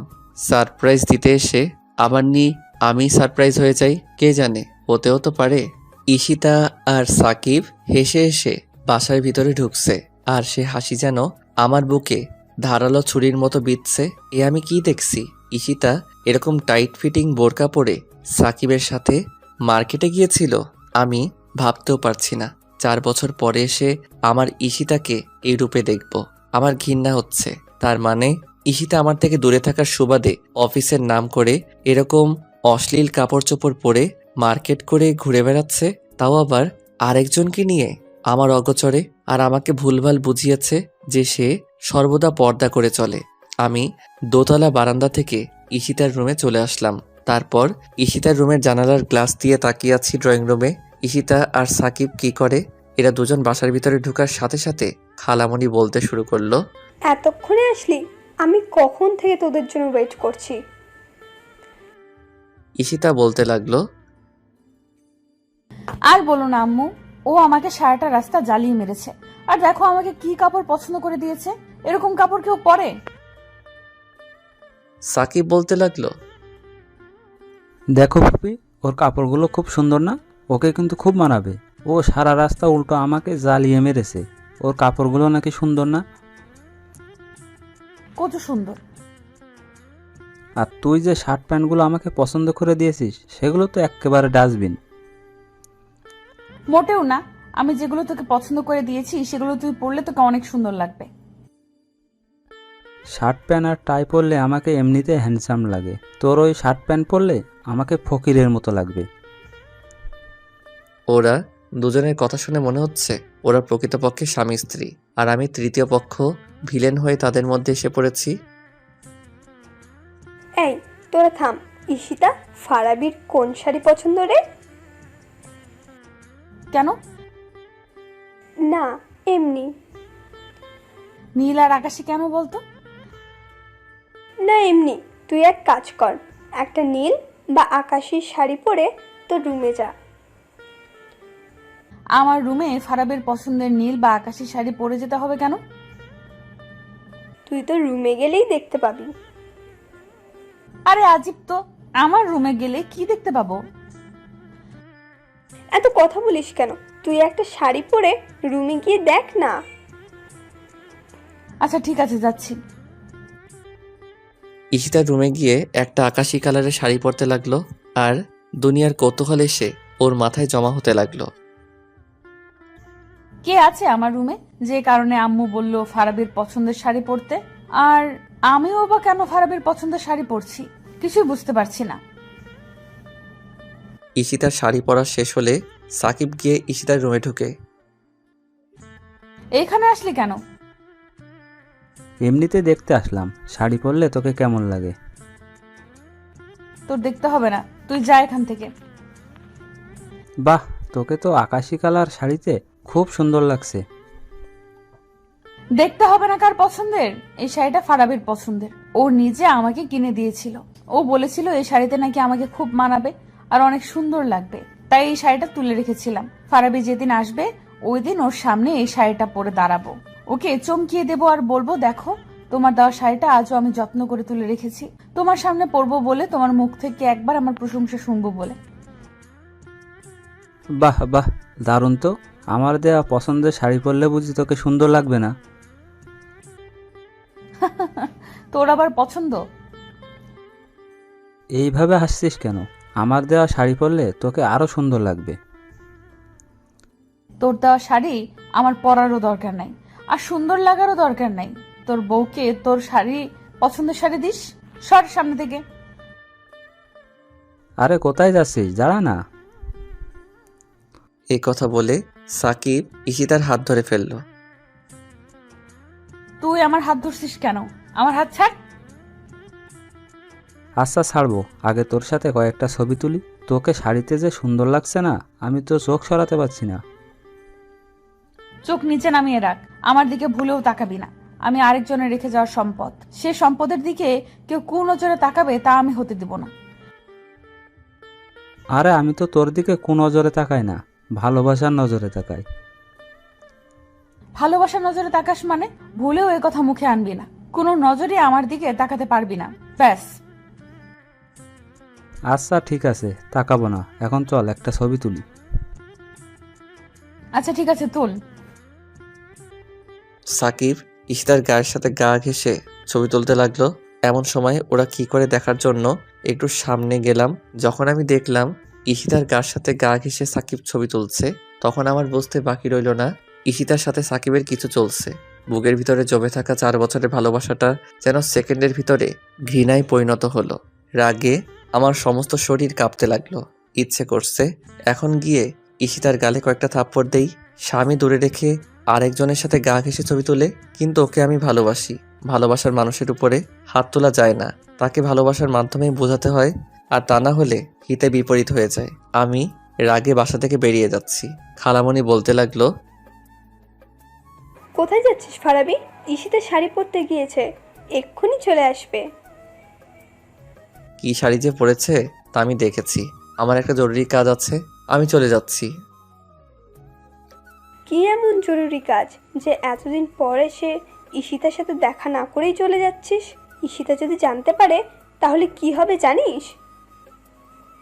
কিচ্ছু হবে না, আমার কাজ আছে, আমি যাচ্ছি। চলে আসলাম বাসায়। খালামণি পিছন থেকে ডাকলো। রাগে এতটাই বিভোর ছিলাম যে কিছুই শুনিনি। বাসায় এসে সোফায় বসে আছি। আম্মু বলতে লাগলো, কিরে তুই আসলি, ঈশিতাকে আনলি না যে? ঈশিতাকে আমি আনবো কেন? ঈশিতার কি পা নেই? কি বলছিস তুই? তুই না গিয়েছিস ঈশিতাকে আনার জন্য? না, আমি যাইনি। আচ্ছা, ঈশিতা কি তোমার কাছে বলে ওদের বাড়ি গিয়েছিল? হ্যাঁ, কেন? তুমি কি ওকে হুকুম দিয়েছো যাওয়ার জন্য, নাকি ও বলেই চলে গিয়েছিল? ও বললো খালামণি আমি একটু বাড়িতে যাচ্ছি, বিকেলে চলে আসবো। হঠাৎ এই কথা কি জন্য জিজ্ঞেস করছিস বলতো? ও ওর বাড়িতে যাবে, এটা কি বলে যেতে হবে নাকি? অবশ্যই বলে যেতে হবে। তুমি জানো না, নিজের আপন বাবাও যদি মারা যায়, স্ত্রী স্বামীর হুকুম ছাড়া বাবাকে দেখতে যেতে পারে না। তুই তো ওই সময় ছিলি না। ছিলাম না ঠিক আছে, কিন্তু তোমার কাছ থেকে তো হুকুম নেওয়ার দরকার ছিল। আমার কাছে বলে গিয়েছে তো। কি এমন হয়েছে যে তুই এভাবে বলছিস? না, কিচ্ছু হয়নি, এমনি। ওইদিকে ঈশিতা শাড়ি পরে ওর রুমে গিয়ে দেখে কেউই নাই। ওর আম্মুকে জিজ্ঞাসা করলে ওর আম্মু আমার কথা সব খুলে বলে। ঈশিতা তা শুনে বিশ্বাসই করতে পারছে না যে আমি এসেছি। নিশ্চিত হওয়ার জন্য আম্মুকে ফোন দিল। আমি সোফায় বসে বারবিকিউ চানাচুর আর অমৃত মটর ভাজা খাচ্ছি। এমন সময় দরজায় কলিং বেলটা বাজতে লাগলো। আমি সোফা থেকে উঠে দরজাটা খুললাম। একজন বোরকা পরিহিত মহিলা দাঁড়িয়ে আছে, তার পিছনে একটা স্কুটি রাখা। আমি মহিলাটিকে লক্ষ্য করে বললাম, কাকে চাই? মহিলাটি কিছুক্ষণ আমার দিকে তাকিয়ে হঠাৎ আমাকে শক্ত করে জড়িয়ে ধরল। আমি হতভম্ব হয়ে বলতে লাগলাম, আরে আন্টি কি করছেন? ছাড়েন আমাকে, আমার শ্বাস নিতে কষ্ট হচ্ছে তো। কি শুরু করে দিয়েছেন? ছাড়ুন বলছি। কিন্তু আন্টি আমাকে আরো শক্ত করে জড়িয়ে ধরেছে। না, আর পারছি না, এবার বুঝি দমটা আটকে যাবে। অনেক কষ্ট করে বললাম, আরে আন্টি আমার দম আটকে যাচ্ছে, ছাড়ুন আমাকে।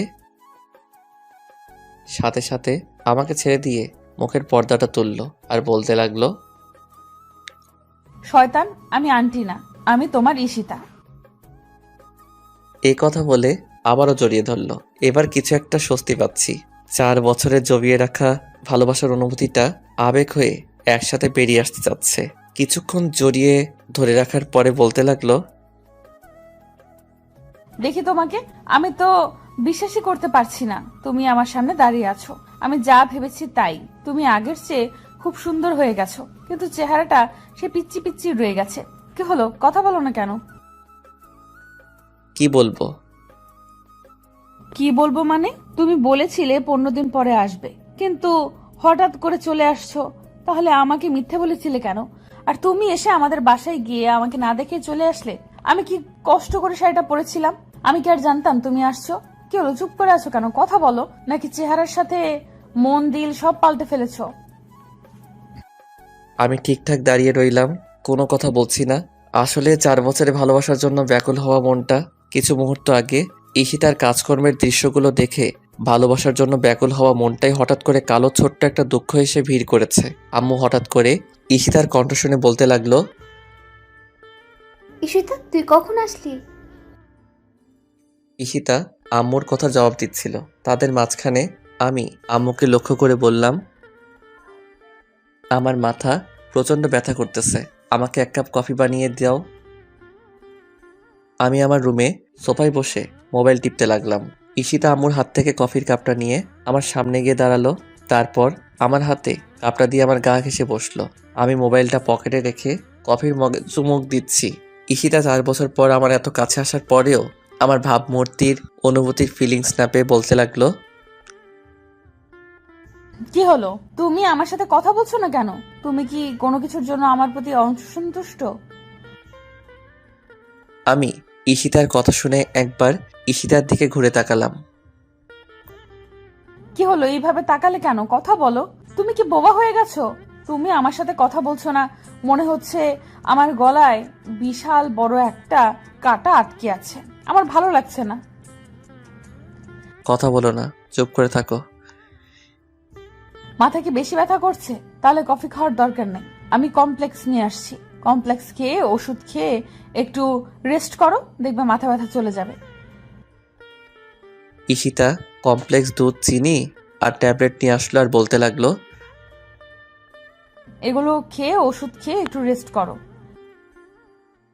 আমি ঈশিতার হাত থেকে ট্যাবলেটটা নিয়ে খেয়ে ফেললাম। ঈশিতা বলতে লাগলো, খালি পেটে ট্যাবলেট খেয়েছো, শরীর তো অনেক খারাপ করবেই। আমি কোনো কথা বললাম না, সোজা বিছানায় শুয়ে পড়লাম।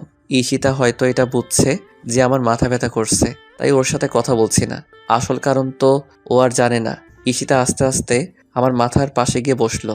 তারপর ওর নরম হাতটা আমার কপালে রাখলো। 4 বছর পর ভালোবাসার মানুষের হাতের স্পর্শ পেয়ে অনুভূতিহীন ভালোবাসাটা যেন জাগা দিয়ে উঠল। পরক্ষণে দু চোখে ঈশিতা সাকিবের সাথে মোটরসাইকেলে লেফটে যাওয়ার দৃশ্যটা ভেসে উঠল। আমার একটা হাত দিয়ে ঈশিতার হাতটা সরালাম এবং বললাম, ধরবা না আমাকে, আমার কেমন যেন লাগে। কি বলো তুমি? তোমার মাথা ব্যথা করছে? আমি তোমায় হাত বুলিয়ে দিচ্ছি, তোমারও আরাম লাগার কথা। তোমাকে আমি বলেছি হাত বুলিয়ে দিতে? এরকম করছো কেন তুমি আমার সাথে? সত্যি তোমার কিছু হয়েছে? 4 বছর পর আমি তোমার এত কাছে, কিন্তু তোমার কোনো অনুভূতি নাই। শোনো, তোমার কথার উত্তর আমি দিতে পারবো না। আমার মাথা ব্যথা করছে, যাও এখান থেকে। না, আমি যাব না। সত্যি করে বলো তোমার কি হয়েছে? আমার কিচ্ছু হয়নি, এখান থেকে যেতে বলেছি তোমাকে। না, আমি যাব না। যাবে না তো? না। এবার আমার সত্যি সত্যি রাগ উঠে গেল। আমি বিছানা থেকে উঠে ঈশিতার দিকে অগ্নি দৃষ্টি নিয়ে তাকালাম। ঈশিতা একটু ভয় পেয়ে গেল এবং বলতে লাগলো, আমার দিকে এইভাবে চোখ লাল করে তাকালে কেন? চোখ নামাও বলছি। এবার আমি জোরে ধমক দিয়ে বললাম, তোমাকে আমি এখান থেকে যেতে বলেছি। ঈশিতা আমার ধমক শুনে কেঁপে উঠল। এরকম ধমক হয়তো আমার কাছ থেকে আশা করেনি। ঈশিতা চুপ করে বাহিরে চলে যাচ্ছে। আমি স্পষ্ট দেখতে পেলাম হাতের উল্টো পিঠ দিয়ে চোখের জল মুছছিল। আমি বিছানায় শুয়ে পড়লাম। ওইদিকে ঈশিতা আম্মুর সামনে গিয়ে দাঁড়ালো। আম্মু ঈশিতাকে দেখে বলতে লাগলো, কি হলো, কাঁদছিস কেন? তোমার ছেলে আর স্বাভাবিক নাই। এই 4 বছরে অনেকটা পাল্টে গেছে। আমি আসার পর থেকে আমার সাথে একটা কথাও বলেনি। ওর মাথা ব্যথা করছে, আমি হাত দিয়ে ওর মাথা টিপে দিচ্ছি। আমাকে বলে কি ওকে না ধরার জন্য। আমাকে চোখ লাল করে ধমক দিয়েছে। তোমার ছেলে সব সময় আমাকে ভয় পেত, আর এখন তোমার ছেলের চোখের দিকে তাকাতে ভয়ে কেঁপে উঠলাম। আমি ওর এরকম অগ্নিদৃষ্টির চোখ কখনো দেখিনি। আর এই জন্য এভাবে কাঁদতে হবে? ওর বুঝি মাথা ব্যথা করছে তাই তোর সাথে এরকম করেছে? না না, সত্যি সত্যি তোমার ছেলে পাল্টে গেছে। কিছু পাল্টায়নি, ও যেমন ছিল তেমনই আছে। একটু পরে দেখবি ভালো হয়ে যাবে। রাত 8টায় কারো গরম উষ্ণ নিঃশ্বাস আমার মুখে পড়ছে।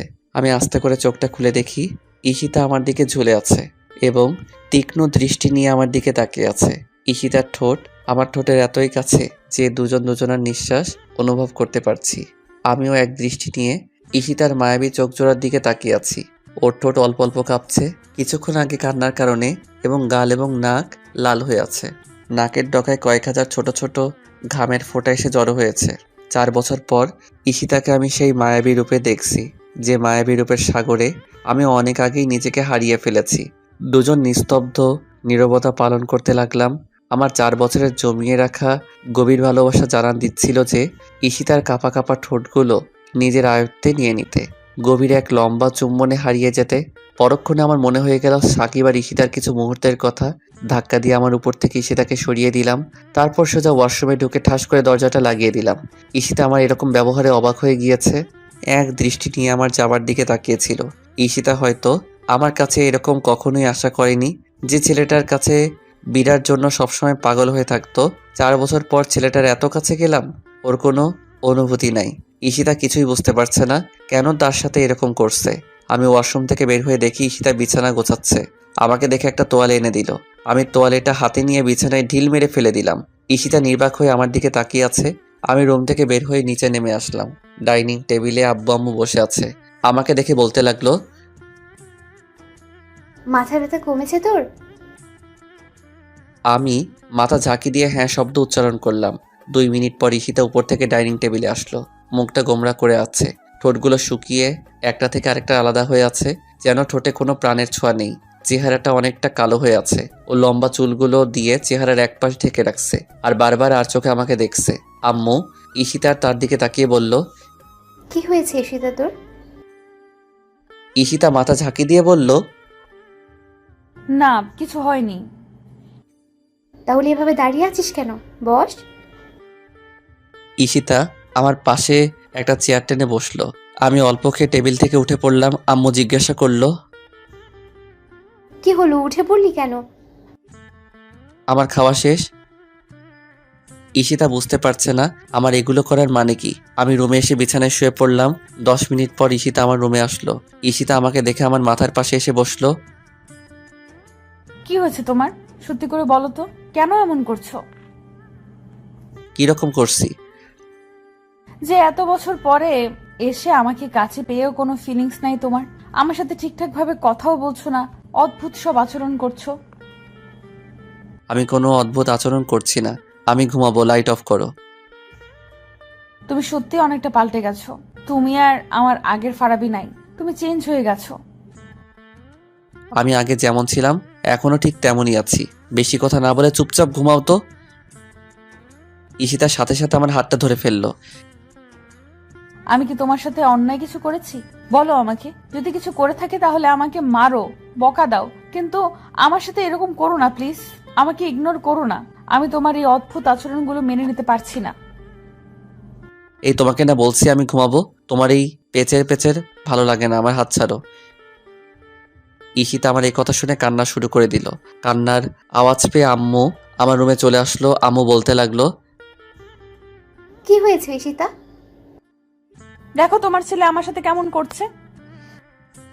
কি হয়েছে ফারাবি, তুই মেয়েটার সাথে এরকম করছিস কেন? আমি কিছু করছি না, ওকে বললো কান্না থামাতে, আর না হয় অন্য রুমে গিয়ে কান্না করতে আমি ঘুমাবো। না, আমি এখান থেকে যাব না। আমি এই রুমেই কান্না করব। না গেলে আমি চলে যাই। আমি রুম থেকে বাহির হতে যাব এমন সময় ঈশিতা কান্না করতে করতে রুম থেকে বাহির হয়ে গেল। আম্মু পিছন থেকে ঈশিতাকে ডাকছে কিন্তু ঈশিতা শুনছে না। আম্মু ঈশিতার পিছনে যেতে লাগলো। আমি দরজা লাগিয়ে বিছানায় শুয়ে পড়লাম, কিন্তু কিছুতেই ঘুম আসছে না।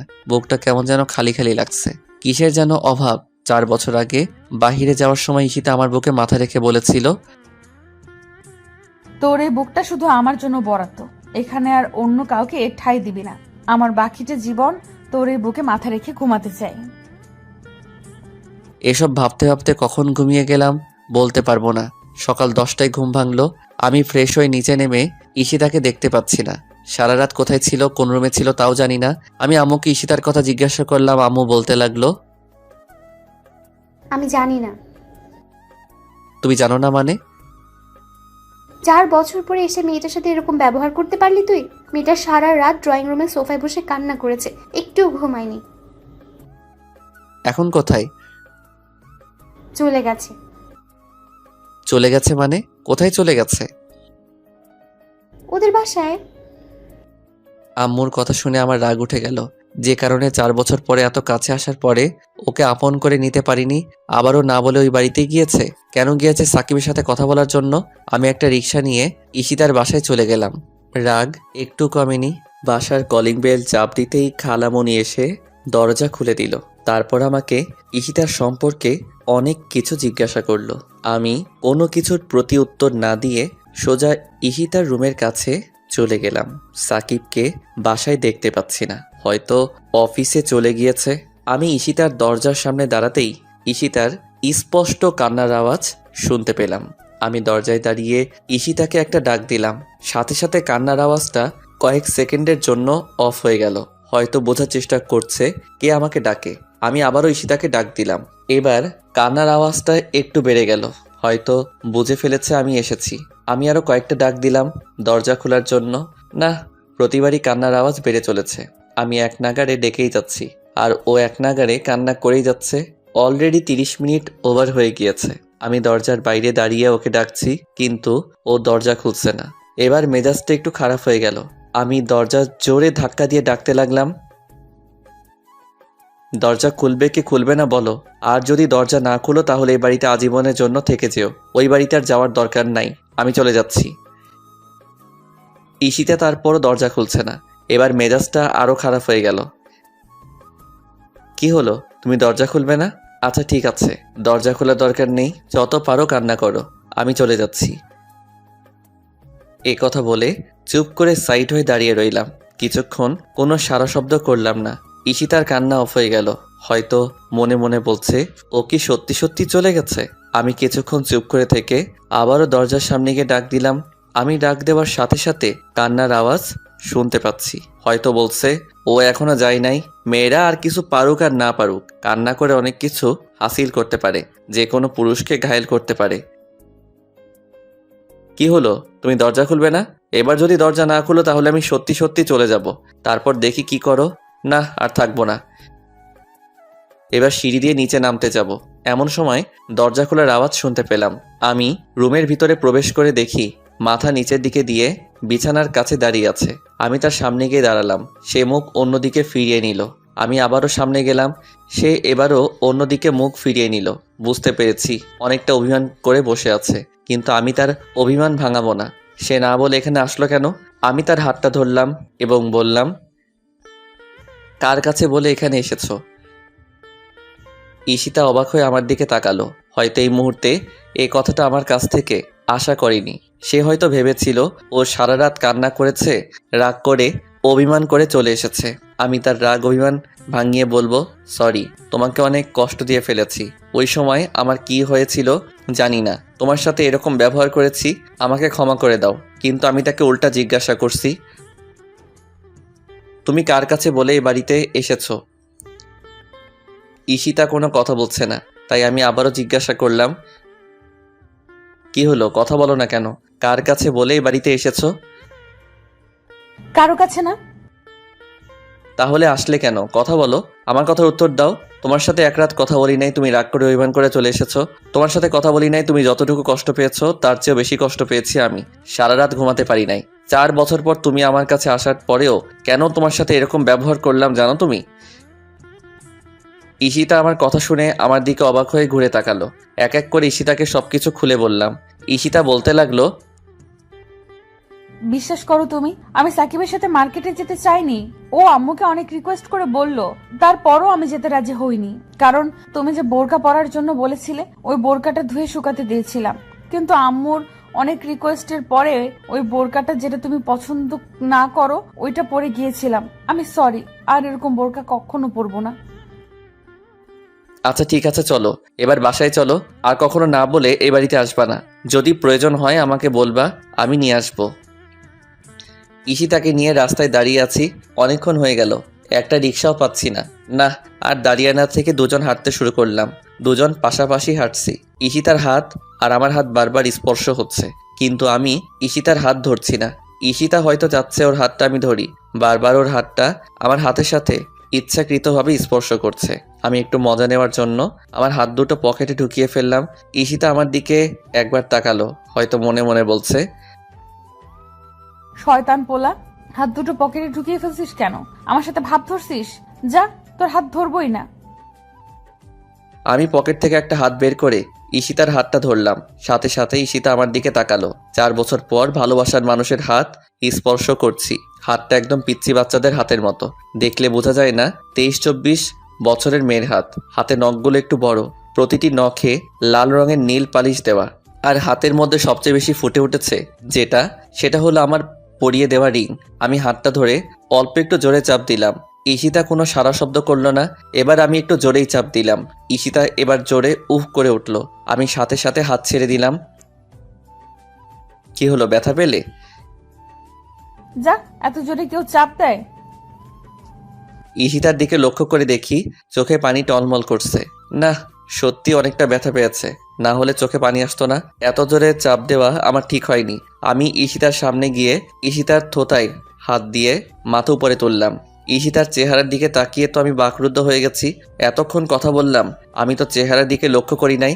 রাত থেকে এ পর্যন্ত কান্না করতে করতে চেহারার একেবারে বাজে অবস্থা করে ফেলেছে। চোখগুলো আগুনের মতো লাল হয়ে আছে, নাকের ডগায় মনে হচ্ছে রক্ত জমাট বেঁধেছে। বেশি কান্নার কারণে ফর্সা চেহারা সূর্যের লাল রক্তিম কালার ধারণ করেছে। না, এভাবে কষ্ট দেওয়া আমার ঠিক হয়নি। আমি গতকাল রাতে একটু বেশি করে ফেলেছি। হঠাৎ করে হয়তো আমার এমন ব্যবহার মেনে নিতে পারে নাই, তাই সারা রাত কান্না করেছে। আমি ঈশিতার 2 গালে হাত দিয়ে বললাম, এ কি, কান্না করতে করতে চেহারার কি বাজে অবস্থা করেছো? এইভাবে কেউ কান্না করে? তোর ব্যবহারের জন্যই তো। আসলে আমি রিয়েলি সরি। আমি বুঝতে পারিনি তুমি এতটা কষ্ট পাবে। কি করবো বলো, ওই সময় আমার মাথা ঠিক ছিল না। এক হলো মাথা ব্যথা, আর এক হলো তোমার চিন্তা। দোনোটা মিলিয়ে আমার মাথা নষ্ট করে দিয়েছিল। তাই মুখ দিয়ে যা এসেছে তাই বলেছি। এবারের মতো তোমার পিচ্চি বরটাকে মাফ করে দাও। কোনো মাফ নাই। কেন, সরি বললাম তো, আর কখনো এরকম করবো না, তোমাকে কষ্ট দিব না। এবারের মতো মাফ করে দাও।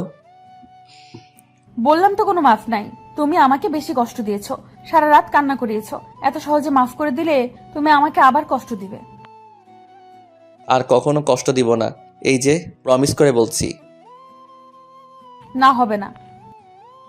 তাহলে কি করলে মাফ করবে? যা বলবো তা করবে তো? হ্যাঁ করব। কিছু শর্ত মানতে হবে। কি শর্ত? কি শর্ত আগে বলতে পারবো না। আগে তুমি বলো আমার শর্তগুলো মানবে কি মানবে না। হ্যাঁ মানবো। প্রথম শর্ত, গতকাল রাত থেকে কিছু খাই নাই। প্রচুর খিদে লেগেছে। এখন বাসায় গিয়ে আমাকে নিজ হাতে খাইয়ে দিতে হবে। কি বলো তুমি, কাল রাত থেকে কিছু খাও নাই, এই জন্য চেহারার এই অবস্থা করেছো। চলো এখন তাড়াতাড়ি বাসায় চলো। না, আগে আমার শর্তগুলো শোনো। শর্ত পরে শুনবো, আগে তাড়াতাড়ি বাসায় চলো। এইভাবে না খাইয়ে থাকলে শরীরে রোগ বেঁধে যাবে। কিচ্ছু হবে না আমার, আগে আমার শর্তগুলো শোনো। বললাম তো পরে শুনবো, আগে বাসায় চলো, বাসায় গিয়ে তারপর শুনবো। তার মানে তুমি আমার শর্তগুলো শুনবে না? আচ্ছা ঠিক আছে, তাড়াতাড়ি বলো। প্রথম শর্ত মনে আছে তো? হ্যাঁ আছে। তাহলে দ্বিতীয় শর্ত, আজকে থেকে আমি যা চাইবো তা অনায়াসে এনে দিতে হবে, কখনো না করতে পারবা না। আচ্ছা ঠিক আছে, এনে দিব। তাহলে তৃতীয় শর্ত, হ্যাঁ বলো। আমি যদি কখনো ভুল করি তাহলে আমাকে শুধরিয়ে দিবে, আর না হয় আমাকে বলবে, আমি শুধরে নিব। কিন্তু আমাকে না বলে তার কারণে আমাকে ইগনোর করা চলবে না। আমাকে দূরে সরিয়ে দিতে পারবে না, ধমক দিতে পারবে না। যদি আমাকে কিছু না বলে আমার সাথে গতকালকের মতো উল্টাপাল্টা কিছু করো, তাহলে একটা বাড়ি দিয়ে মাথাটা ফাটিয়ে হসপিটালে ভর্তি করে রাখবো। তারপর তুমি কাঁদবে। কাঁদলে কাঁদবো, চতুর্থ শর্ত। আরও আছে? হ্যাঁ, আরো অনেক। আচ্ছা দাঁড়াও 1 মিনিট। এই মিয়া, আপনারা শুনছেন নি? আরে ওইদিকে কি দেখেন, আমার দিকে তাকান। আপনাকে বলছি, শুধু তো গল্প পড়তে বসে থাকেন। কীর্তি কারবারটা দেখছেন নি?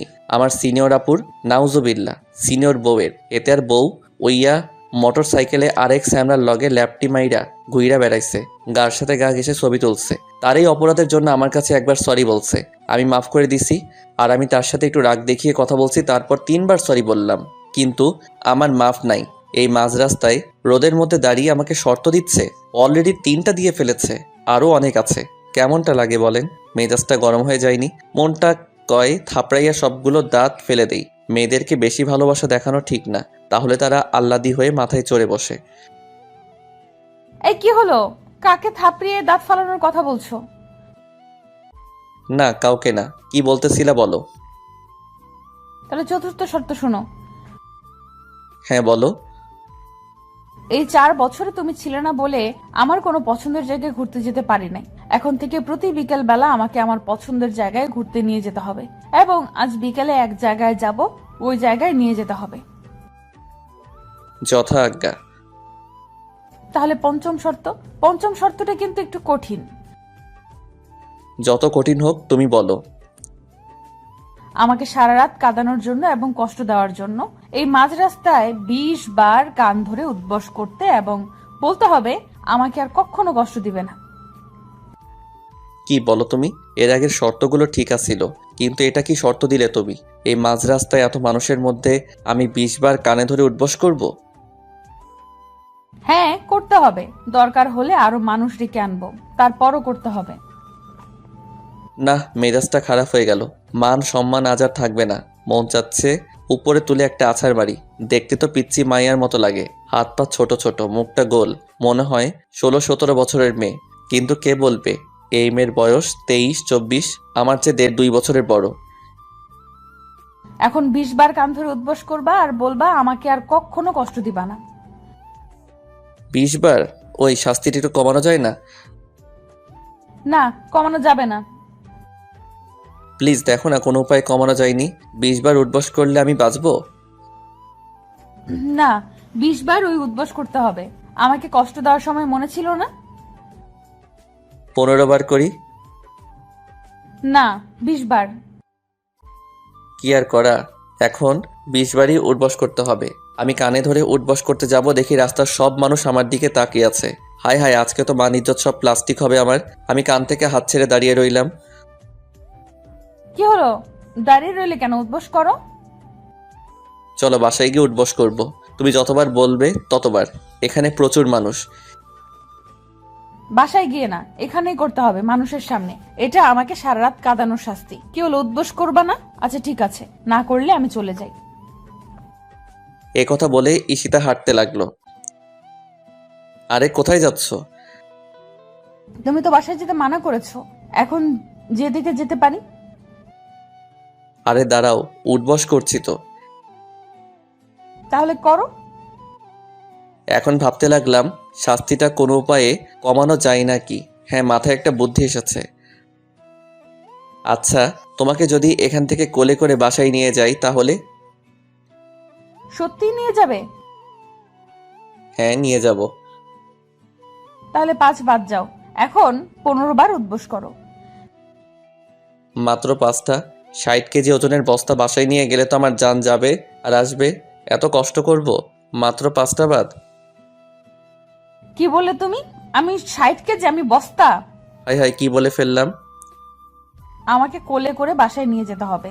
এখন 25 বার উদ্বস করবা। 25 বার কেন? 20 বার না বললে? এখন 25 বার উদ্বস করতে হবে। আমাকে বস্তা বললে কেন? আমি 60 কেজি? আমি মোটেও 60 কেজি না, আমি 47 কেজি। এখন চুপচাপ 25 বার উদ্বস করো। আচ্ছা ঠিক আছে, সরি, 5 বারই কমিয়ে দাও। তাহলে 20 উদ্বস করো। আবার 20 বার কেন? 15 বার হবে। তাহলে আমাকে বস্তা বললে কেন? এই জন্য 5 বেড়েছে। 20 যোগ 5 25। এখান থেকে তুমি আমাকে কোলে নিয়ে বাসায় নিয়ে যাবে, তাহলে 5টা কমবে। 25টা থেকে 5টা চলে গেলে থাকে 20। এখন 20 বার উদ্বস করো। কেমনটা লাগে বলেন? 5টা বিয়োগ করে কমালাম, ও আবার 5টা এনে যোগ করলো, তাহলে ঘুরে তো 20টাই হলো। যেই লাউ সেই কদু, কোলে করে বাসায় নিয়ে যাব তো ফাও। কি আর করা, কোনো উপায় নেই। চুপচাপ 20 বার উঠবস করে ফেলা ভালো। আমি কান ধরে উঠবস শুরু করলাম।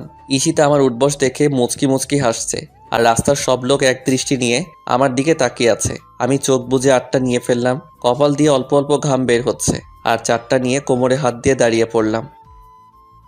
কি হলো, দাঁড়িয়ে পড়লে কেন? আমার কোমর প্রচুর ব্যথা করতেছে। সত্যি? হুম। তাহলে আর উদ্বোস করার দরকার নেই, চলো বাসায় চলে যাই। চলো। আমি মুচকি মুচকি এসে মনে মনে বলতে লাগলাম, আমার সাথে চালাকি করো। আমি 5টা কমালাম আর তুমি 5টা বাড়িয়ে দিলে, এখন মোট 10টা নিলাম, কেমন হলো? ঈশিতা আমার মুচকি হাসি দেখে বলতে লাগলো, তুমি হাসো কেন? না এমনি। তার মানে তুমি আমাকে মিথ্যা বলেছো, তোমার কোমরে কোনো ব্যথা নাই? না আছে তো। আচ্ছা ঠিক আছে, এখন আমাকে কোলে নাও। কোমরে ব্যথা নিয়ে? তুমি কিন্তু আমাকে কথা দিয়েছো। আচ্ছা ঠিক আছে, নিচ্ছি। ঈশিতাকে কোলে নিয়ে হাঁটতে শুরু করলাম। ঈশিতা আমার কপালে বেয়ে আসা ঘামগুলো তার শাড়ির আঁচল দিয়ে মুছে দিচ্ছে। একটা মানুষ যে তার প্রিয় মানুষকে কতটুকু ভালোবাসে তার কেয়ারিং দেখে বোঝা যায়। আমি তোমাকে অনেক ভালোবাসি, তাই তো সব দিকে তোমার এত কেয়ার করি। ঈশিতা তার হাত দিয়ে আমার গলা জড়িয়ে ধরে আছে এবং পলকহীন দৃষ্টি নিয়ে আমার দিকে তাকিয়ে আছে। কি দেখো? আমার পিচ্চি বরটাকে। আমাকে দেখার কি আছে? তোমার মাথা একটু নিচে নামাও। আমি মাথাটা নিচে নামালাম। ঈশিতা তার হাত দিয়ে আমার স্টাইল করা চুলগুলো সব ওলট পালট করে দিল। কি হলো, চুলগুলো এমন করলে কেন? তোমাকে এত সুন্দর এত স্মার্ট লাগে কেন? তাই বলে চুলগুলো তুমি এমন করবে? 100 বার করব, কেউ যেন তোমার দিকে না তাকায়, শুধু আমি দেখব। তাই শুধু তুমি দেখবে? বাসার সামনে গিয়ে ঈশিতাকে কোল থেকে নামিয়ে দিলাম। দরজার কলিং বেল চাপ দিতেই আম্মু এসে দরজা খুলে দিল। আম্মু ঈশিতাকে দেখে বলতে লাগলো, কি হলো, চলে আসলি কেন? তোমার ছেলে নিয়ে আসছে। আমার ছেলে তো তোর সাথে গতকাল রাতে খারাপ ব্যবহার করেছে। তোমার ছেলে আমার কাছে প্রমিস করেছে আর কখনো এরকম করবে না, না হলে আমি আসতাম না। ফের যদি আবার এরকম করে তাহলে একেবারে চলে যাব, আর কখনো আসবো না। না, এখন আমাকে খাবার দাও, আমার প্রচুর খিদে লেগেছে। তোমার ছেলের জন্য একদিন না খেয়েছিলাম। ঠিক আছে, তুই টেবিলে বস, আমি খাবার দিচ্ছি। না, টেবিলে বসে খাবো না, তুমি খাবার দাও, আমি রুমে নিয়ে খাবো। আম্মু ঈশিতার দিকে তাকিয়ে একটা মুচকি হাসি দিল। মার চোখ ফাঁকি দেওয়ার মতো কেউ নাই। আম্মু হয়তো বুঝে ফেলেছে ঈশিতা কি জন্য রুমে খাবার নিয়ে খাবে। আমি রুমে এসে বিছানায় শুয়ে পড়লাম। 2-3 মিনিট পর ঈশিতা খাবার প্লেট হাতে নিয়ে রুমে ঢুকলো। দেখে আমি বিছানায় শুয়ে আছি বলতে লাগলো, কি হলো, শুয়ে পড়লে কেন? উঠো বলছি। শুয়ে পড়ছি কি সাদে? তোমাকে কোলে করে নিয়ে আসতেই তো আমার জান শেষ। তার মানে বোঝাচ্ছ আমি অনেক উইট? আমি কখন বললাম তুমি অনেক উইট? এই যে বললে আমাকে কোলে করে নিয়ে আসতে আসতে তোমার জান শেষ, আর ভুলেও কখনো বলবো না আমাকে কোলে নেওয়ার জন্য। ঈশিতা রাগ করে খাবার প্লেট হাতে নিয়ে রুম থেকে চলে যাচ্ছে। আরে কোথায় যাচ্ছ? নিচে যাচ্ছি, খাবো না আমি? কেন, তুমি না বললে তোমাকে নিজ হাতে খাইয়ে দিতে? না, কেউ খাইয়ে দিতে হবে না, আমি খাবোই না। কেন? তুমি ওই সময় বললে আমি বস্তা, এখন বলছো আমি অনেক উইট, খাবো না আমি।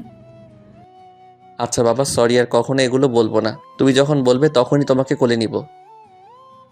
সত্যি আমি যখন বলবো তখন নিবা তো? হ্যাঁ নিব। তাহলে এখন আমাকে কোলে নিয়ে খাইয়ে দিবা। কেমন মাইয়া বলেন, এখন বললো খাবে না, আবার এখনই বলে কোলে তুলে খাইয়ে দিতে হবে। কথা বললেই বিপদ। এখন যদি বলি তুমি না বললে আর কখনো কোলে উঠবা না, তাহলে রাগ খাবারের প্লেটে ফেলে দিয়ে চলে যাবে। এই সুন্দর কিউট মাইয়াগুলোর এত রাগী হয় কেন? ঈশিতাকে কোলে নিয়ে খাইয়ে দিচ্ছি। একটা লোকমা দিয়েছি, অনেক বড় দোগাল ফুলিয়ে চিবোচ্ছে, আর কি যেন বলার চেষ্টা করছে, কিন্তু মুখ দিয়ে শুধু শব্দ বের হচ্ছে। আমি হাত দিয়ে ইশারা করে বললাম, আগে খেয়ে নাও, তারপর কথা বলবা। ঈশিতা মুখের ভাত শেষ করে বলতে লাগলো, এত বড় লোকপা দিয়েছো কেন? আমার চাবাতে অনেক কষ্ট হয়েছে। তুমি না বললে তোমার অনেক খিদে লেগেছে? তাই বলে সব একেবারে দিয়ে দিবা নাকি? ছোট ছোট লোকমা দাও। আচ্ছা ঠিক আছে। এবার ঈশিতাকে একটা ছোট লোকমা দিলাম, তারপরও দুগাল ফুলিয়ে চাবাচ্ছে। আমি জিজ্ঞাসা করলাম, এবার তো ছোট লোকমা দিলাম, তাহলে দুগাল ফুলিয়ে চাবাচ্ছ কেন? উম, একটা ঢোক গিলে বলতে লাগলাম, এটা আমার ছোটবেলার অভ্যাস। আমি ঈশিতার খাবারের স্টাইল দেখে আমার হাসি উঠে গেল। ঈশিতার কাছে পিচ্চি বাচ্চারাও হার মানবে। বাচ্চারা মনে হয় এই সিস্টেমে খাবার খায় না। ঈশিতাকে খাবার খাওয়ানো শেষ করতেই দেরি, আম্মু ডাক দিতে দেরি নয়। একটু রোমান্স করব সেই সুযোগটা পেলাম না। আমি গোসল দিয়ে মসজিদে নামাজ পড়তে চলে গেলাম। নামাজ শেষ করে মসজিদে কিছুক্ষণ কোরআন তেলাওয়াত করে তারপর বাসায় আসলাম। বাসায় এসে দেখি টেবিলে খাবার রেডি, সবাই মিলে খাওয়া দাওয়া করলাম। ঈশিতা আগে উঠে চলে গেল। আমি আব্বুর সাথে একটা বিষয় নিয়ে কথা বলতেছি। আব্বুর সাথে কথা বলা শেষ করে আমি আমার রুমের দিকে পা বাড়ালাম। রুমে ঢুকে দেখি ঈশিতা ড্রেসিংয়ের আয়নার সামনে বসে চুল আঁচড়াচ্ছে। আমি দরজাটা লাগাতে গিয়ে দরজাটা একটু জোরে আওয়াজ হলো। ঈশিতা হকচকিয়ে বলল, কে? ঈশিতা এত জোরে কে বলছে? আমি একটু ভয় পেয়ে গেলাম। এমন তার ছেড়ে আমি দেখি নাই। এ বাসায় আব্বু আম্মু আমি আর ঈশিতা ছাড়া কেউ নাই। তাহলে রুমে কে আসবে? ঈশিতা আমার দিকে তাকিয়ে আছে। আমিও এক দৃষ্টি নিয়ে ঈশিতার দিকে তাকিয়ে ওকে খুব সুন্দর লাগছে। আমি একটু মজা নেওয়ার জন্য সিনেমায় অ্যাক্টিং শুরু করলাম। দেখি ঈশিতা কি করে।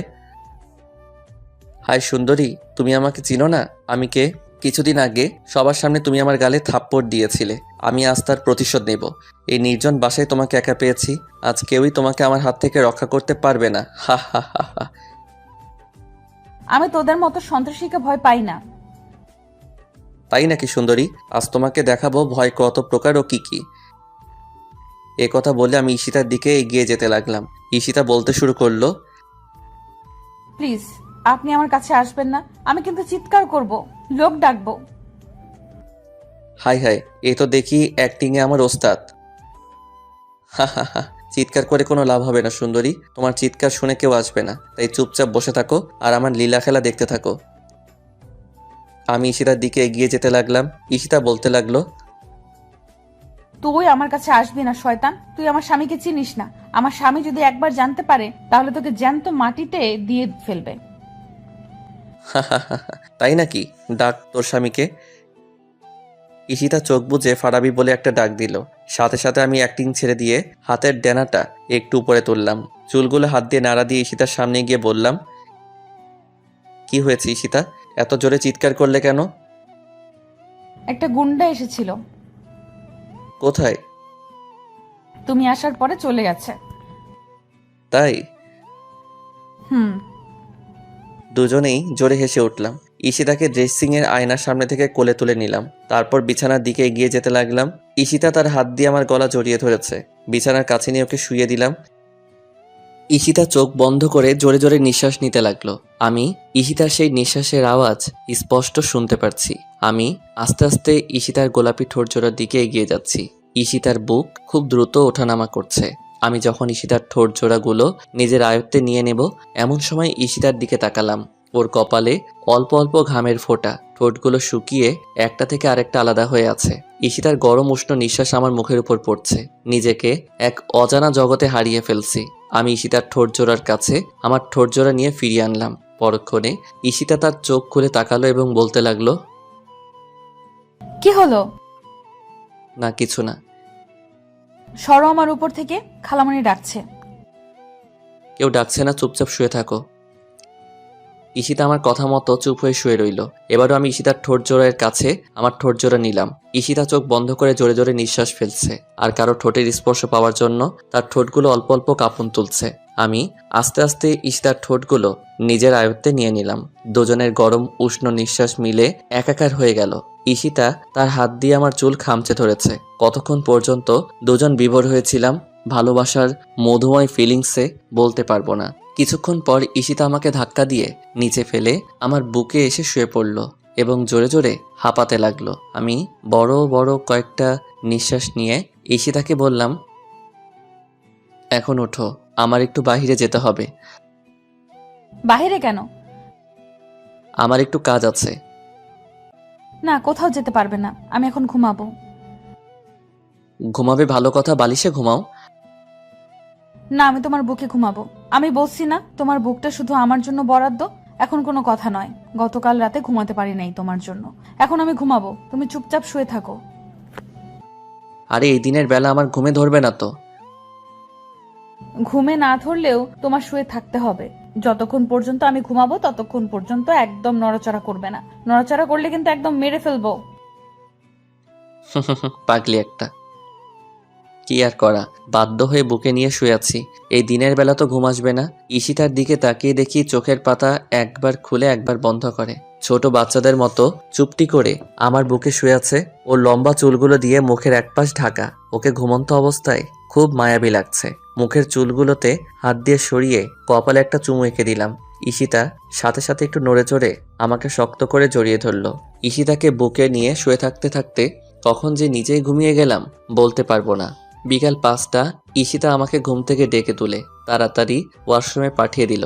আজকে নাকি ওকে ওর পছন্দের জায়গায় নিয়ে যেতে হবে। ওয়াশরুম থেকে বের হয়ে দেখি ঈশিতা দাঁড়িয়ে আছে তোয়ালে হাতে। আমার ভেজা চুলগুলো তোয়ালে দিয়ে মুছে দিল। তারপর আমার পছন্দের নীল কালারের একটা পাঞ্জাবি এনে দিয়ে বলল, তাড়াতাড়ি এটা পরো। আমার প্রিয় কালারের পাঞ্জাবি কোথায় পেয়েছো জিজ্ঞাসা করতেই বলল, চাকরির প্রথম মাসের টাকা দিয়ে তোমার জন্য এই পাঞ্জাবি কিনেছিলাম। আমি রেডি হয়ে ড্রয়িং রুমের সোফায় বসে আছি। ঈশিতা এখন আসার কোনো খবর নাই। মেয়েদের সাজতে এত সময় লাগে কেন? হঠাৎ করে লক্ষ্য করে দেখি ঈশিতা সিঁড়ি দিয়ে নিচে নামছে। আমি পলকহীন দৃষ্টি নিয়ে ঈশিতার দিকে তাকিয়ে আছি। আমি যেন চোখ সরাতে পারছি না। আকাশি কালার শাড়ি, শাড়ির কুচিগুলো এত সুন্দর করে দিয়েছি যে মনে হচ্ছে যে মেশিনে কুচিগুলো দিয়ে ক্লিপ লাগিয়ে দিয়েছে। দুহাত ভর্তি নীল চুড়ি, কপালে লাল টিপ, ঠোঁটে হালকা গোলাপি লিপস্টিক, চোখে গাঢ় করে কাজল, লম্বা রেশমি কালো চুলগুলো কোমর পর্যন্ত ছাড়িয়ে। বাগানের ঠিক উপরে একটা টকটকে লাল গোলাপ। সেই লাল গোলাপটা যেন ঈশিতার সৌন্দর্যটা আরো কয়েকগুণ বাড়িয়ে দিয়েছে। আমি মুগ্ধ মহিমায় তাকিয়ে আছি আমার সিনিয়র বয়সের দিকে, যেন স্বর্গ থেকে উঠে আসা কোনো অপ্সরী আমার সামনে দাঁড়িয়ে।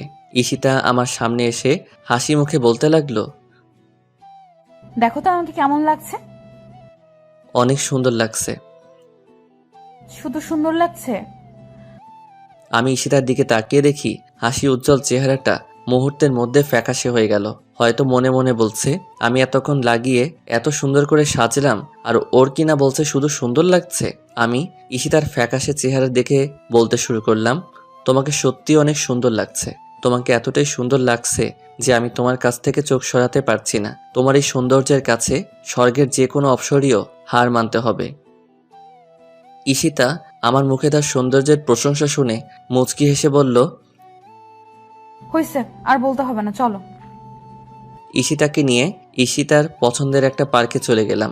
সূর্য মামা যতক্ষণ না পশ্চিম আকাশে হেলে পড়েছে ততক্ষণ পর্যন্ত দুজন পার্কে বসেছিলাম।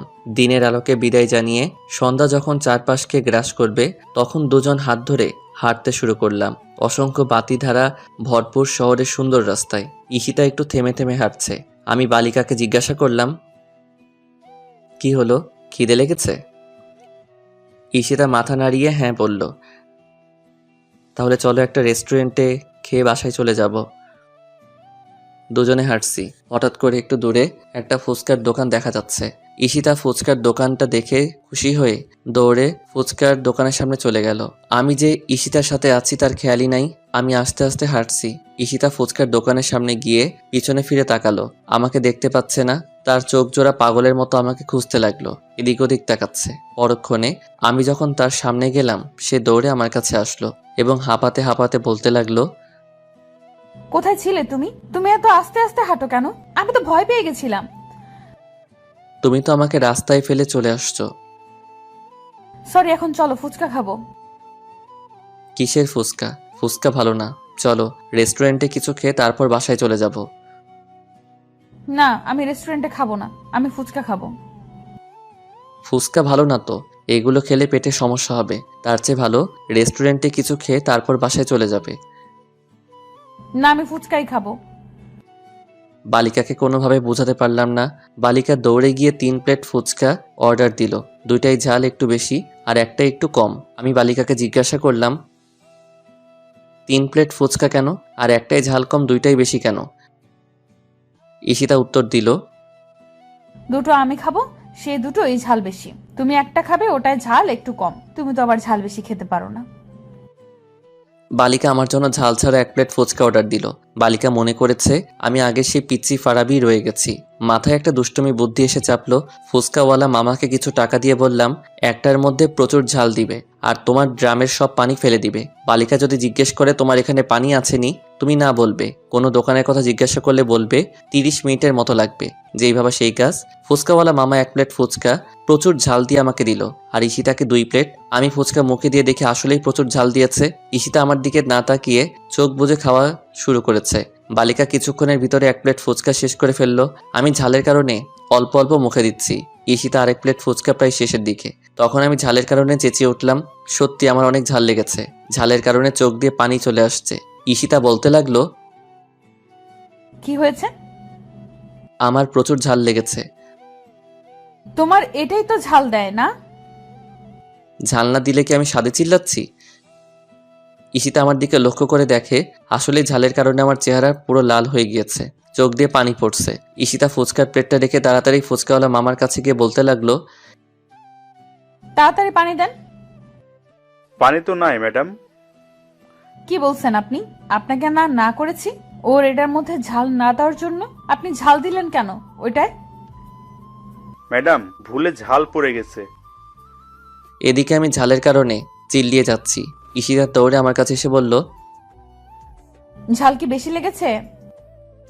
আমি ঈশিতার কথার কোনো জবাব দিচ্ছি না, চোখ দিয়ে অজর ধারায় পানি পড়ছে। এখন কি করব আমি? এখানে তো পানিও নেই। কিছু একটা করো প্লিজ, তাড়াতাড়ি, আমি ঝালের কারণে মরে যাচ্ছি। হায় আল্লাহ, এখন আমি কি করব? কি জন্য আমি ফুচকা খেতে এসেছিলাম? ওই ফুচকাওয়ালা ব্যাটার জন্য এই অবস্থা। ঈশিতা পানির জন্য দৌড়াদৌড়ি শুরু করে দিল। ফুচকাওয়ালা মামার কাছে আবারও গিয়ে বলল, প্লিজ একটু পানির ব্যবস্থা করেন না। ম্যাডাম আমি পানি কোথা থেকে আনবো? আপনি ফুচকা বিক্রি করেন, আপনার কাছে পানি থাকে না? আপনি ওকে ঝাল দিয়েছেন কেন? ঈশিতা ঘুরে আমার দিকে তাকালো। আমার অবস্থা খুবই খারাপ। পরক্ষণে আবার ফুচকাওয়ালা মামাকে বলতে লাগলো, আশেপাশে কোনো দোকান নাই? না ম্যাডাম, দোকান তো অনেক দূরে, প্রায় 30 মিনিট লাগবে। কি বলছেন আপনি? ও তো এখন ঝালের কারণে মারা যাবে। ওর যদি কিছু একটা হয়ে যায় আপনাকে আমি ছাড়বো না। আমি ঈশিতাকে ডাকতে লাগলাম। ঈশিতা দৌড়ে আমার কাছে এলো। কি হলো, পানির ব্যবস্থা করতে পারলেন না? কোথাও পানি নাই। দোকানে যেতে এখান থেকে 30 মিনিট লাগবে। এখন আমি কি করব? কিছু একটা করো প্লিজ। ঈশিতা কি করবে বুঝতে পারছে না, দিশেহারা হয়ে গেল। আমাকে টেনে একটা গাছে আড়ালে আনলো, তারপর বলতে লাগলো, চোখ বন্ধ করো। আমি ঝালে মরছি, চোখ বন্ধ করব কেন? তোমাকে বলছি চোখ বন্ধ করতে। আমি চোখ বন্ধ করলাম। সাথে সাথে ঈশিতা আমার ঠোঁট জোড়া ওর আয়ত্তে নিয়ে নিল। অতিরিক্ত ঝাল আর ঈশিতার মধুমাখা চুম্বন দুইটা একত্রিত করে মুখের ভিতরে এক অন্যরকম ফিলিংসের আভাস সৃষ্টি করেছে। মনে হচ্ছে আমার সব ঝাল ঈশিতা তার মধুমাখা ঠোঁট দিয়ে সব চুষে নিচ্ছে। কিছুক্ষণ পর ঈশিতা আমার ঠোঁট ছেড়ে দিয়ে জিজ্ঞাসা করতে লাগলো, ঝাল কমেছে? আমি মাথা নাড়িয়ে না বললাম। সাথে সাথে ঈশিতা আবারও এক চুম্বনে হারিয়ে গেল। ঈশিতার এবারে চুম্বনে আমার মুখের ঝালটাকে একেবারে নিস্তব্ধ করে দিয়েছে। এভাবে ঈশিতা 3 বার আমার ঠোঁট ও আয়ত্তে নেওয়ার পর বলতে লাগলো, এবার ঝাল কমেছে? আমি একটু হেসে বললাম, না। সাথে সাথে ঈশিতা আমার বুকে 2-3 ঘুষি মেরে বলল, লুচু কোথাকার। ঈশিতাকে নিয়ে ফুচকাওয়ালা মামার টাকা দিতে যাব। ঈশিতা বলতে লাগলো, কোনো টাকা দিবে না। কেন? ওনাকে 100 বার না করছি তোমার ফুচকার মধ্যে ঝাল না দেওয়ার জন্য, তারপরে উনি ঝাল দিলেন কেন? আর সবচেয়ে বড় কথা, উনি ফুচকা বিক্রি করে পানি রাখে না কেন? ঈশিতাকে অনেক বুঝিয়ে ফুচকাওয়ালা মামার টাকা দিয়ে হাঁটতে লাগলাম। হাঁটতে হাঁটতে মেন রোড ছেড়ে একটা ছোট রাস্তায় চলে এসেছি। ঈশিতা আমার একটু আগে আগে হাঁটছে। নিস্তব্ধ পরিবেশ। এই রাস্তায় তেমন মানুষ নাই, জনমানবহীন শূন্য রাস্তা। হয়তো খুব কম সংখ্যক লোক এই রাস্তাটা ব্যবহার করে। আমি মনে মনে বলছি, কোন রাস্তায় চলে আসলাম? এই রাস্তা দিয়ে তো আমি কখনো যাইনি। রাস্তার ল্যাম্পপোস্টের বাতিগুলোর একটু দূরে দূরে, এত দূরে দূরে বাতি দেওয়ার মানে কি? চারপাশে অসংখ্য বড় বড় মেহগনি গাছ। সে মেহগনি গাছের কারণে রাস্তাটাকে একটু অন্ধকার দেখা যাচ্ছে। চারপাশ থেকে অসংখ্য ঝিঝি পোকার ঝিঝি শব্দ কানে আসছে। পরিবেশটাকে আমার কাছে তেরকম সুবিধার মনে হচ্ছে না। হঠাৎ করে তীব্র একটা ঠান্ডা একটা বাতাস শরীরে এসে লাগলো। সে বাতাসে মেহগনি গাছের পাতাগুলো ঝরঝর করে রাস্তায় পড়ছে। গাছে ডাল একটার সাথে আরেকটা বাড়ি খাচ্ছে। আকাশের দিকে তাকিয়ে বুঝতে পারলাম মেঘের পূর্বাভাস। কিছুক্ষণ পরে হয়তো বৃষ্টি নামবে। ঠান্ডা বাতাস আর অল্প অন্ধকার রাস্তা, এই পরিবেশটা দেখে গাটা কেমন যেন একটু হিমশীতল হয়ে এলো। আমি পরক্ষণেই সামনে তাকাতেই দেখি বিশাল বড় একটা কবরস্থান। এবার শরীরটা পুরোপুরি কাটা দিয়ে উঠল। হাতে থাকা ঘড়ির দিকে তাকালাম, রাত 8টা বেজে গেছে, খেয়ালই নেই। আম্মু খুব টেনশন করবে। আমি জোরে জোরে পা চালাতে লাগলাম। সামনে তাকিয়ে দেখি ঈশিতা আমার কিনে দেওয়া চকলেট খাচ্ছে আর আনমনে হাঁটছে। আমি বালিকাকে ধরার জন্য আর একটু জোরে পা চালাতে লাগলাম। হঠাৎ করে পকেটে থাকা মোবাইলটা বাজতে লাগলো।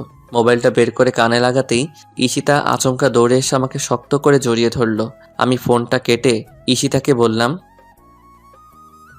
কি হয়েছে ঈশিতা? ঈশিতা কোনো কথা বলছে না, আমাকে আরও ঝাপটে ধরেছে।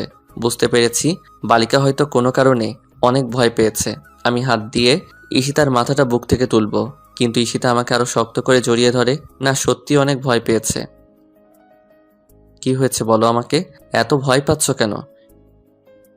ঈশিতা তার ভয়ে কাপা গলায় বলল, সামনে তাকিয়ে দেখো। আমি ঈশিতার কথা শুনে ভয়ে ডোক গিলে ফেললাম। ভয়ে ভয়ে আস্তে আস্তে সামনে তাকালাম, না কিছুই দেখতে পাচ্ছি না। আবারও ঈশিতাকে জিজ্ঞাসা করলাম, কই? সামনে তো কিছুই নাই। ঈশিতা এবার বলতে লাগলো, কবরস্থানের কোনায় বড় গাছের নিচে তাকিয়ে দেখো।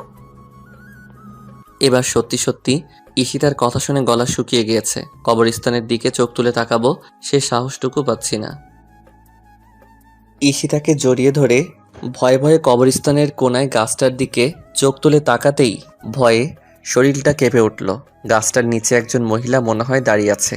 দূর থেকে বেশি বোঝা যাচ্ছে না, কিন্তু পরনে সাদা ধবধবে কাপড়, এটা বোঝা যাচ্ছে। কি হতে পারে? এটা কোনো মানুষ না অন্য কিছু? আর এই জনমানবহীন রাস্তায় মানুষ আসবে কোথা থেকে? 20 মিনিট ধরে এই রাস্তা দিয়ে হাঁটছি, একটা মানুষও তো দেখতে পাইনি। আর মানুষ হলেও এই রাতের বেলা কবরস্থানের কোনায় কি করবে? তার মানে কি অন্য কিছু? ভূত, প্রেত, জিন? ঈশিতা বলতে লাগলো, কি দেখতে পেয়েছো? কি ওটা? এই তো কোনো মানুষ টানুষ হবে। মানুষ হলে রাতের বেলা কবরস্থানের কোনায় কি করবে? আর পরনে সাদা কাপড় থাকবে কেন? মানুষ কি সাদা কাপড় পরে না? পরে, কিন্তু রাতের বেলা সাদা কাপড় পরে কবরস্থানের কোনায় কি করবে? আমার কিন্তু খুব ভয় করছে। চলো আমরা অন্য রাস্তা দিয়ে চলে যাই। অন্য রাস্তায় দিয়ে গেলে বাসায় যেতে অনেক রাত হয়ে যাবে। তাহলে কি করবে এখন? ঈশিতার কথা শুনে ভাবতে লাগলাম কি করা যায়। রাতের বেলা কবরস্থানের কোনায় কি হতে পারে এটা? হঠাৎ করে মনে হলো কবরস্থান তো পাক পবিত্র জায়গা, ওইখানে তো কোনো খারাপ জিনিস থাকে না। তাহলে ওটাও কোনো খারাপ জিনিস না, হয়তো কোনো পাগল টাগল হবে। এর আগেও একবার ভয় পেয়েছিলাম। রাতে বন্ধুদের সাথে আড্ডা দিয়ে বাসায় ফিরছিলাম। রাত 1টা। রাস্তার মোড়ে দেখে একজন মহিলা দাঁড়িয়ে আছে, এলোমেলো চুলে। মহিলাটাকে অনেকটা অদ্ভুত দেখা যাচ্ছিল। ওই দিন অনেকটা ভয় পেয়েছিলাম, পরে জানতে পারি ওটা একটা পাগল ছিল। আজ হয়তো ওরকমই কিছু একটা হবে। আমি ঈশিতাকে বললাম, চলো আস্তে আস্তে হাঁটতে থাকি, দেখি এটা কি হতে পারে। ঈশিতা আমার পিছনে তার দুহাত দিয়ে আমার হাত শক্ত করে ধরেছে। যত সামনে আগাচ্ছি ততই ভয় লাগছে। দোয়া দুরুদ যা মুখস্থ ছিল সব পড়তে লাগলাম। ঈশিতা আমার হাত এতটাই শক্ত করে ধরেছে যে মনে হচ্ছে ঈশিতার হাতে বড় বড় নখগুলো আমার হাতের ভিতরে ঢুকে যাচ্ছে। হঠাৎ করে ঈশিতা বলতে লাগলো, আর সামনে যাওয়ার দরকার নাই, চলো আমরা অন্য রাস্তা দিয়ে চলে যাই। আমার না খুব ভয় করছে। এত ভয় পাবার কি আছে? আমি আছি তো নাকি? কিচ্ছু হবে না, আমরা এই রাস্তা দিয়ে যাব। ঈশিতা বলতে লাগলো, আমার কি মনে হচ্ছে জানো? কি? আমার মনে হচ্ছে এটা কোনো কবর থেকে ওঠা মানুষ। দেখো না, সাদা কাপড় পরা। এবার ঈশিতার কথা শুনে আরেকটু ভয় পেয়ে গেলাম। এই বালিকা তো আজকে ভয় পাইয়েই মেরে ফেলবে। ব্যাককল মাইয়া, কবর থেকে কোনো মানুষ উঠতে পারে? আমি ঈশিতাকে ধমক দিয়ে বললাম, চুপ করো, এই আধুনিক যুগে কি আবোল তাবোল কথা? কবর থেকে কখনো মানুষ উঠতে পারে?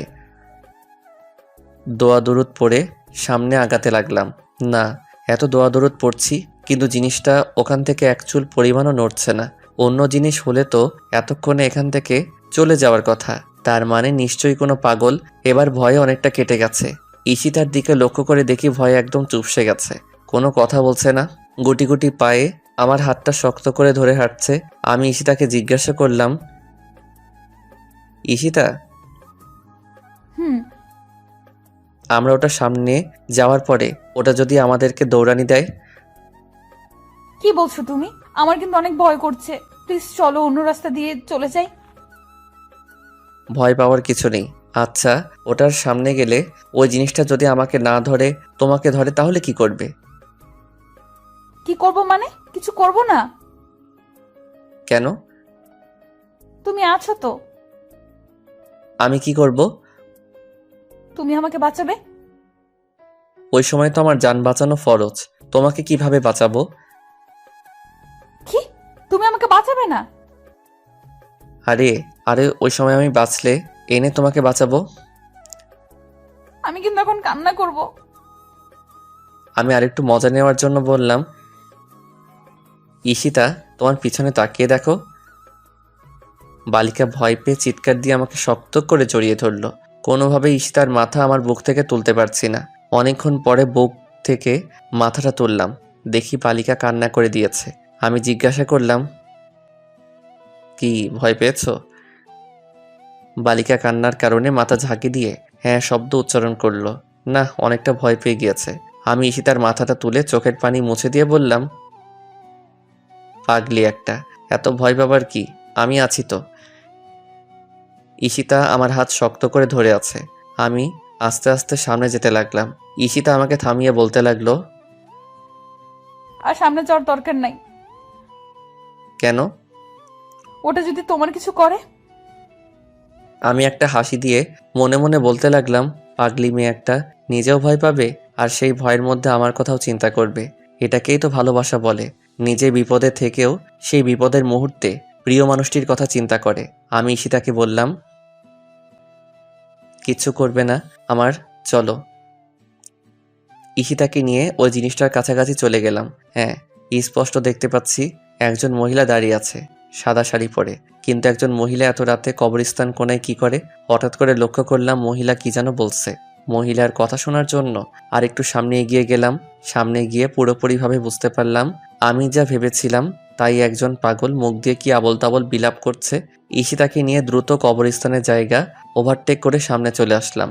কিছুক্ষণ হাঁটার পরে দেখতে পেলাম গাড়ি ঘোড়া চলছে, দোকানপাটও আছে। এর ভিতরে গড়ি গড়ি বৃষ্টি পড়া শুরু হয়েছে।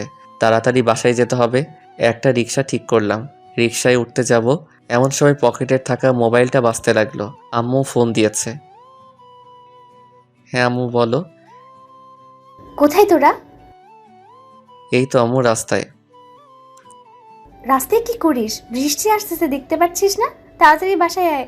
একদম কিন্তু বৃষ্টিতে ভিজবে না, তোর কিন্তু অল্প বৃষ্টিতে ভিজলে জ্বর চলে আসে। আচ্ছা ঠিক আছে, আসতেছি আমরা। ঈশিতা কোথায়? ঈশিতার কাছে ফোনটা দেয়। আমি ফোনটা ঈশিতার কাছে দিলাম। ঈশিতা কিছুক্ষণ আম্মুর সাথে কথা বলে ফোনটা রেখে দিল। আম্মু ঈশিতার কাছে কি বলছে কে জানে। একটা রিক্সা ঠিক করে রিক্সায় উঠতে যাব, এমন সময় ঝুম বৃষ্টি পড়তে শুরু করলো।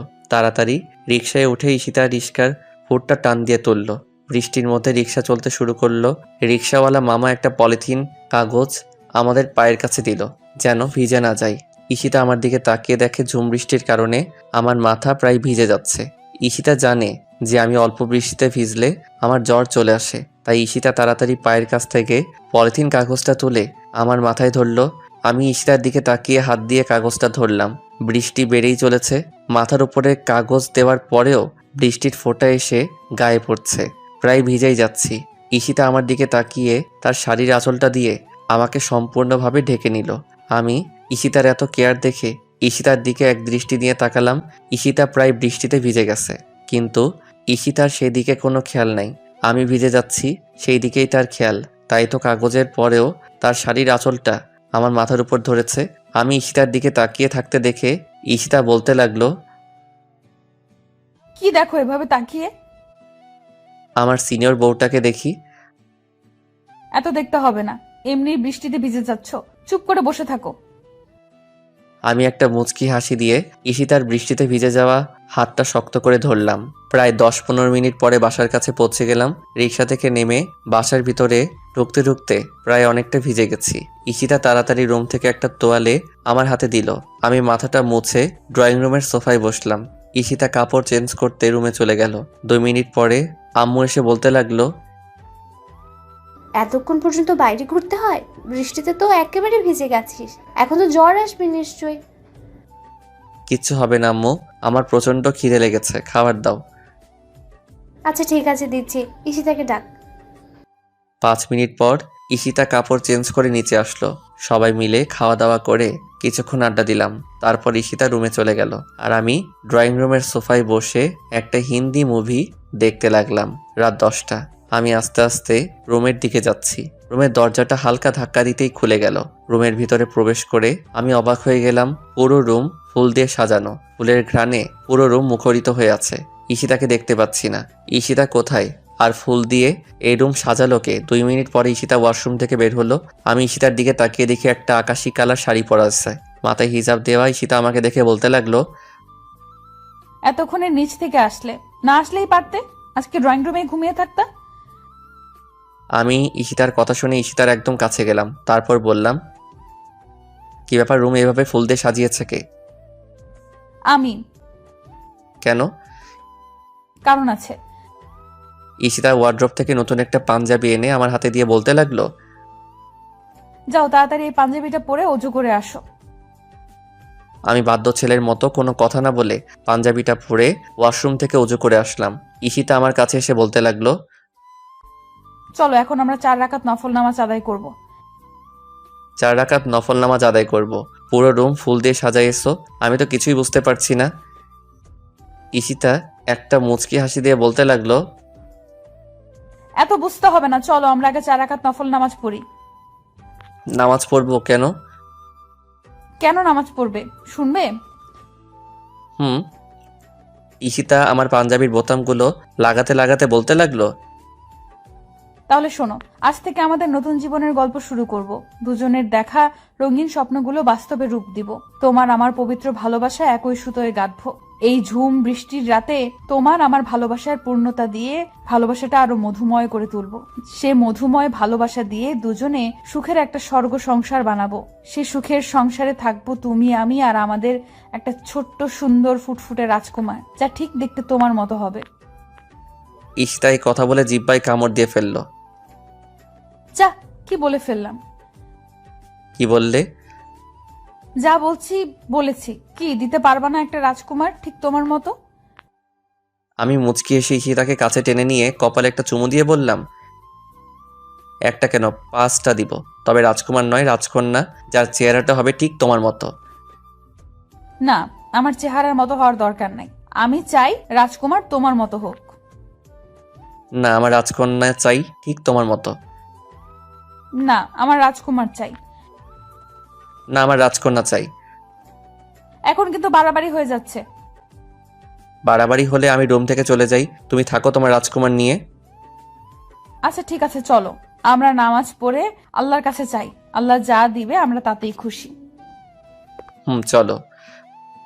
দুজনে 4 রাকাত নফল নামাজ পড়লাম এবং আমরা নেক্সট সন্তান দেওয়ার জন্য আল্লাহর কাছে দোয়া চাইলাম। নামাজ শেষ করে আমি ঈশিতাকে কোলে তুলে নিয়ে আস্তে আস্তে বিছানার দিকে এগিয়ে যেতে লাগলাম। আজ এই ঝুম বৃষ্টির রাতে আমাদের ভালোবাসা পাবে পূর্ণতা, হবে দুটো দেহের মধুর মিলন। হারিয়ে যাবো আজ সুখের এক স্বর্গরাজ্যে। আজ ইচ্ছে ডানা মেলে উড়ে বেড়াবো ওই দূর নীল আকাশে। রংধনুর 7 রঙে রাঙাবে আজ আমাদের জীবন। ভালোবাসার ছোট নৌকায় পাল তুলে পাড়ি দিব ওই দূর মহাসাগর। আজকের পর থেকে আমার জীবন নতুন এক অধ্যায়ের সূচনা হবে। প্রেমের নতুন একটা গল্প শুরু হবে। সেই প্রেমের নতুন গল্পের ভিতরে থাকবে রাগ, অভিমান, ঝগড়া, খুনসুটি, আর অফুরন্ত ভালোবাসা, অটুট বিশ্বাস, আর 2 চোখে দেখা হাজারো রঙিন স্বপ্ন। যতদিন থাকবো ক্ষণিকের এই দুনিয়াতে, কষ্ট নামের কোনো ঝড়ো হাওয়া যেন না আসে আমাদের এই অফুরন্ত ভালোবাসার বন্ধনে। বেঁচে থাকুক পৃথিবীতে এরকম পবিত্র ও সত্যিকারের ভালোবাসাগুলো, আর অচিরেই সেই দূর দেশে হারিয়ে যাক ভালোবাসা নামের মিথ্যে অভিনয়গুলো।